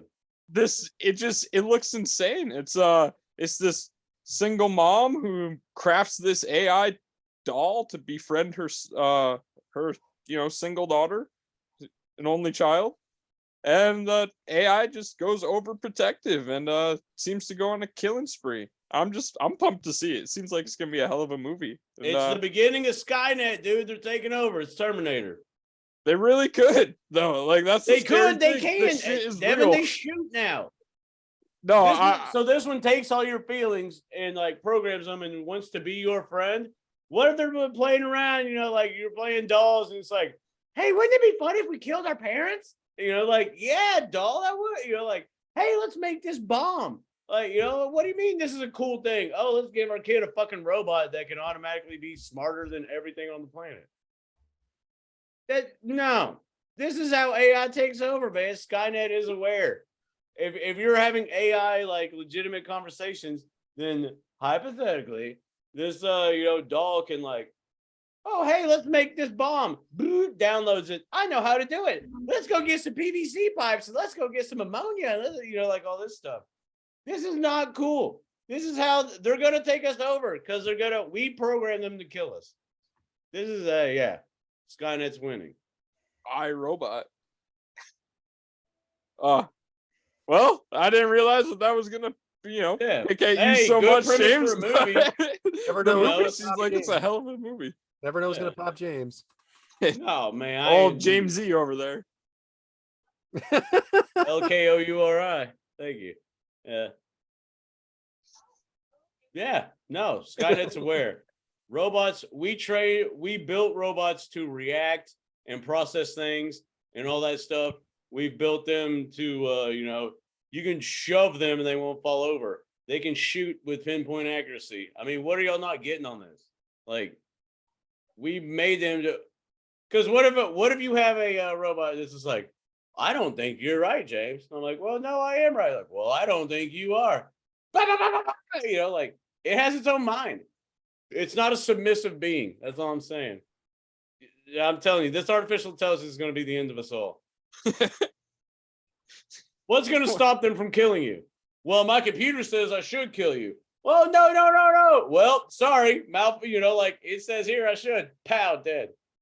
I mean, y'all don't get that. They don't have feelings. They are there to perform tasks, not have feelings. Good movie though, Devyn. Can't wait to see it. That's my Devyn's demographic of the week. Yeah. It's not by Sammy Guevara. And what better way to watch a movie about the microcosm and death of us all than some food? So, Mike, what's on your meat minute this week? Well, tonight let's do some Sorry, Devyn. Didn't mean to do that. grilled breaded chicken breasts. How about that? So what you want to do is you want to get some breadcrumbs, mix it in with some salt, pepper, and some garlic parmesan seasoning. You take your chicken breast, you dip it in some olive oil, like smooth it around, make it nice and wet, like you know. Yeah, baby. Bread like Yeah. wet. The swirl. And put the breading on it. Grill, throw it on the grill. When the grill's nice and hot, get temp to 165 and serve with some grilled asparagus and some rice. It's amazing. It's great. And you'll love it. I love that it was actually Mike's meat minute. Yeah. Right? Not 10 seconds, not 6 minutes. A minute. Good job, Mike. Now let's put that on Twitter, you asshole. Oh, yeah. I'll do that. What the Sweet. fuck? You That's won't. right. You're going to forget after today. I will. All right, great. Great story. I made that before, Mike. And instead of asparagus, I'll make red potatoes. Cut them up with garlic. You know what your pea smelling funny. I like asparagus. I love grilled asparagus. I freaking hate Throw it it. on the Blackstone. I don't hate it. I'm sick of it. Hey, Brad Blackstone. You know, Asparagus with and your- Brussels sprouts. with your Not a fan. grease. Brussels Bacon. sprouts might be the worst thing I've ever had in my life. It makes no sense. Oh, well, they're good if you season them. No shit. Hell, I can find the goddamn piece of cardboard to season it. And if I hear one more person say you haven't had mine, I don't care. I love Brussels sprouts. I bet you do. What do you season them with? Yeah, everything. Because you have to, because they fucking taste like shit. They're Boom. terrible. And their texture's weird. Get out of here with your bullshit. Right. I don't hate asparagus. I'm just sick of it. My wife made it Asparagus every is night great. for a while. I'm like, all right, we're good. Asparagus on that grill. Oh, I don't like Swedish fish either. If you're ever at a girl's place and y'all having a day, I know y'all obviously not, but to our millions of listeners, if you ever at a girl's house, she makes a meal or you make a meal and you go by and asparagus is involved, you might as well get that Uber ready, bro. That's all I'm saying. Good job, Mike. There's a That reason makes she's a wanting would to you eat rather asparagus. situation. oh yeah. Hey, hon, real quick. Come on over here. Yeah, bring her We over. did a would Ask you her. rather tonight. You want to hear what it is? Oh my lord. Yeah. So Yes, it's would please you ask rather? her. Would you come in? Come in. No blurriness. Please ask her the same question. Hey, you're gonna want to stay blurry. You're gonna want to stay blurry. So, would you rather have explosive diarrhea on me, or would you rather me have explosive diarrhea on you during sex? Really, Brad? Either. That's not an answer. That's Oh a my cheat. That's goodness. typical woman cheating with the questions. Because that's just like gross. All right. Well, 10 years ago, you would not have asked me this question. 10 years ago, you Mike's lady asked him or answered the question. Yeah. Yeah. Well, Mike's meat minute is what got us talking about this. Right? You have a little Mike's meat minute and then you go there and just blast ass on your partner.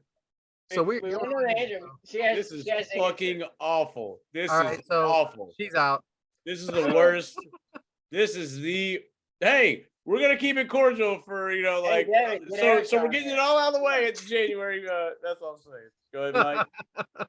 Courting days. Devyn, get Erica. We Maybe in 10 years.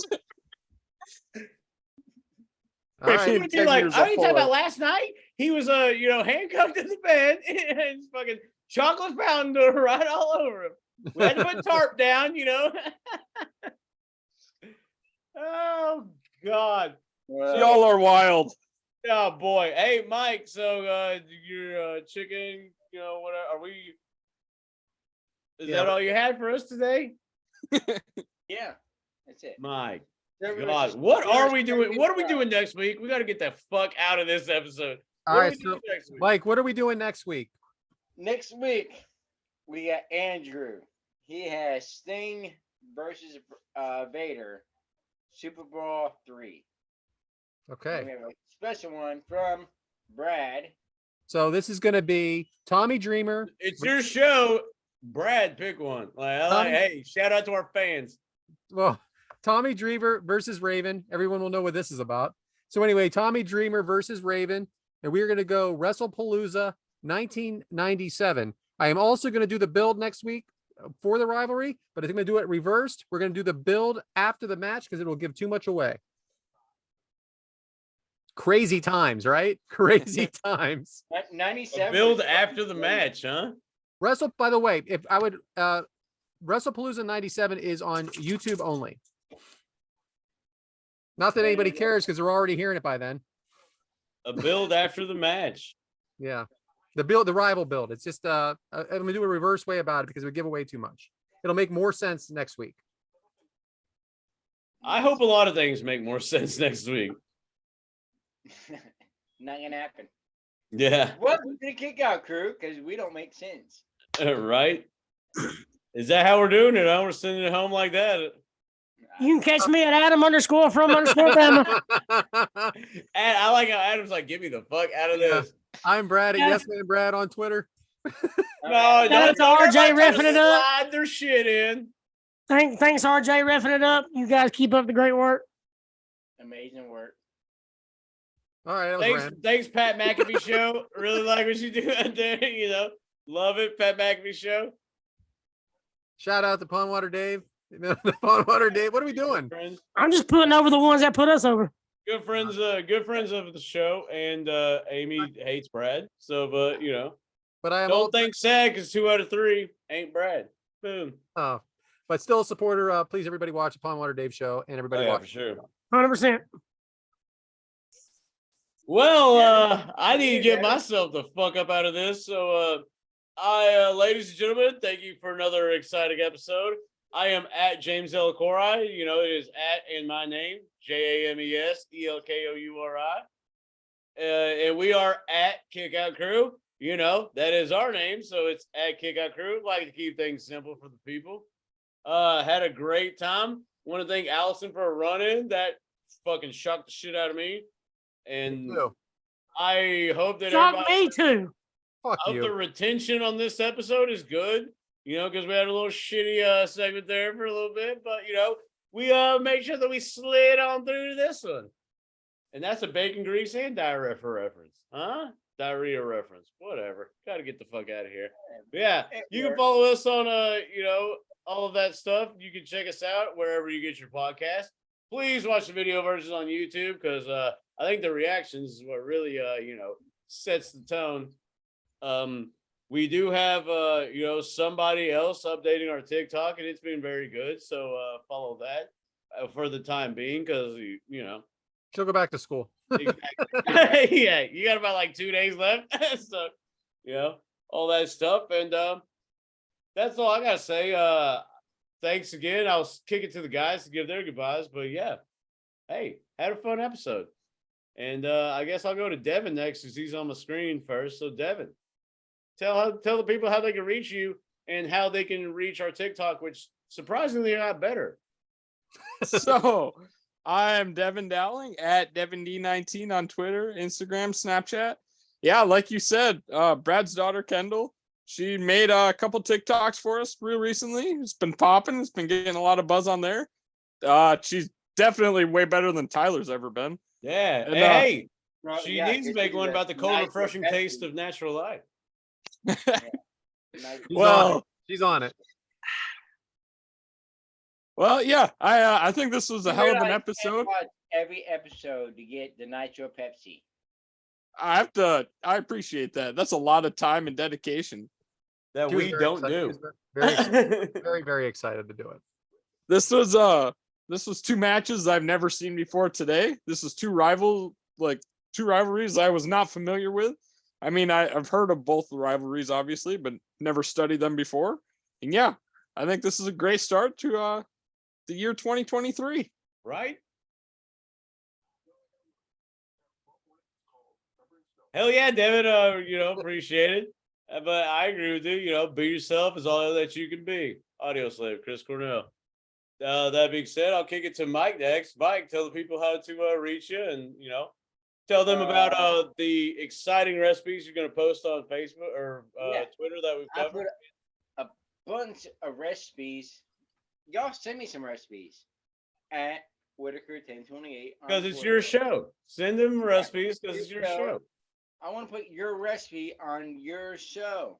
Damn. Send me a family recipe. Send me something at Whitaker1028 on Twitter, and we'll get it done. And fuck Devyn and fuck Sammy Guevara. Hell yeah. Appreciate that, Mike. Like you said, send them recipes, man. It's your show. Like, why not cook what you want to eat? You know what I'm saying? It's your show. Exactly. You want a salad? Send me a salad recipe. Send me a chicken, steak, fucking pork, whatever you want. Send me a recipe for something. Hell yeah. I'll put it on and I'll get you over. Well, Adam already gave his, Twitter handle and all that stuff. So I guess Brad, kicking it out to you for that final count. So Brad, let the people know how to reach you and all that stuff. Yeah. So I am Brad at Yes Man Brad on Twitter. Everybody, send us your suggestions. We're always looking to evolve. We're always looking to get better. What do you want to hear? These rivalry series is going to end in a few weeks. Let us know. Interested in making it and keeping it your show. 100%. We gotta do next. Did we do next week? Yeah, We did. we did. But yeah, 4 minutes ago. like Brad said, let us know. This literally is your show. And if you'd ever like to be a guest, hit up Not James. So, because, and it's funny, if you want to be a guest, and obviously, friends of the show, everybody's a friend of the show, right? But yeah, hey, let us know, it's your show. Y'all can hit me up if y'all want to be a guest. I have a small list. So if you want to be a guest, hit me up and I'll tell you yeah or no. Adam's the one then. Adam is the guy. But yeah, all jokes aside, though, we really do have fun bringing this to y'all every week. I know, it really is your show. Like, we feed off of the vibes of the family, man. We're trying to build, it's all about the community, all about the friendship we've made, friendships we've had, and the friendships we will have in the future. Because it literally is your show. We're here for y'all. I don't want to talk to these assholes just to be like, hey, how's it going, guys? I'm just kidding. But it is your show. And we hope y'all have fun with us because y'all are part of the crew, And what crew is that? Well, here's the thing, though. We all pretty much experience hard times at some point in time. And we've all, if you're listening to this, it means that you made it out. Like, you kicked out at 2. So when we say it's your show, well, wouldn't it be if we all kicked out at 2? That's what we're getting at here. Hey, and why not continue on, especially with the new year upon us? The blessings, you don't even know what blessings you'll have this year. So like we always say, and we fucking mean this, when life does get you down, and believe us, it will, kick out at 2. Because that's what we all do, because it's your show. Kick Out Crew. Thank you guys for joining us, and hope everybody has a great week, and we'll see you next week. Yeah. See you guys.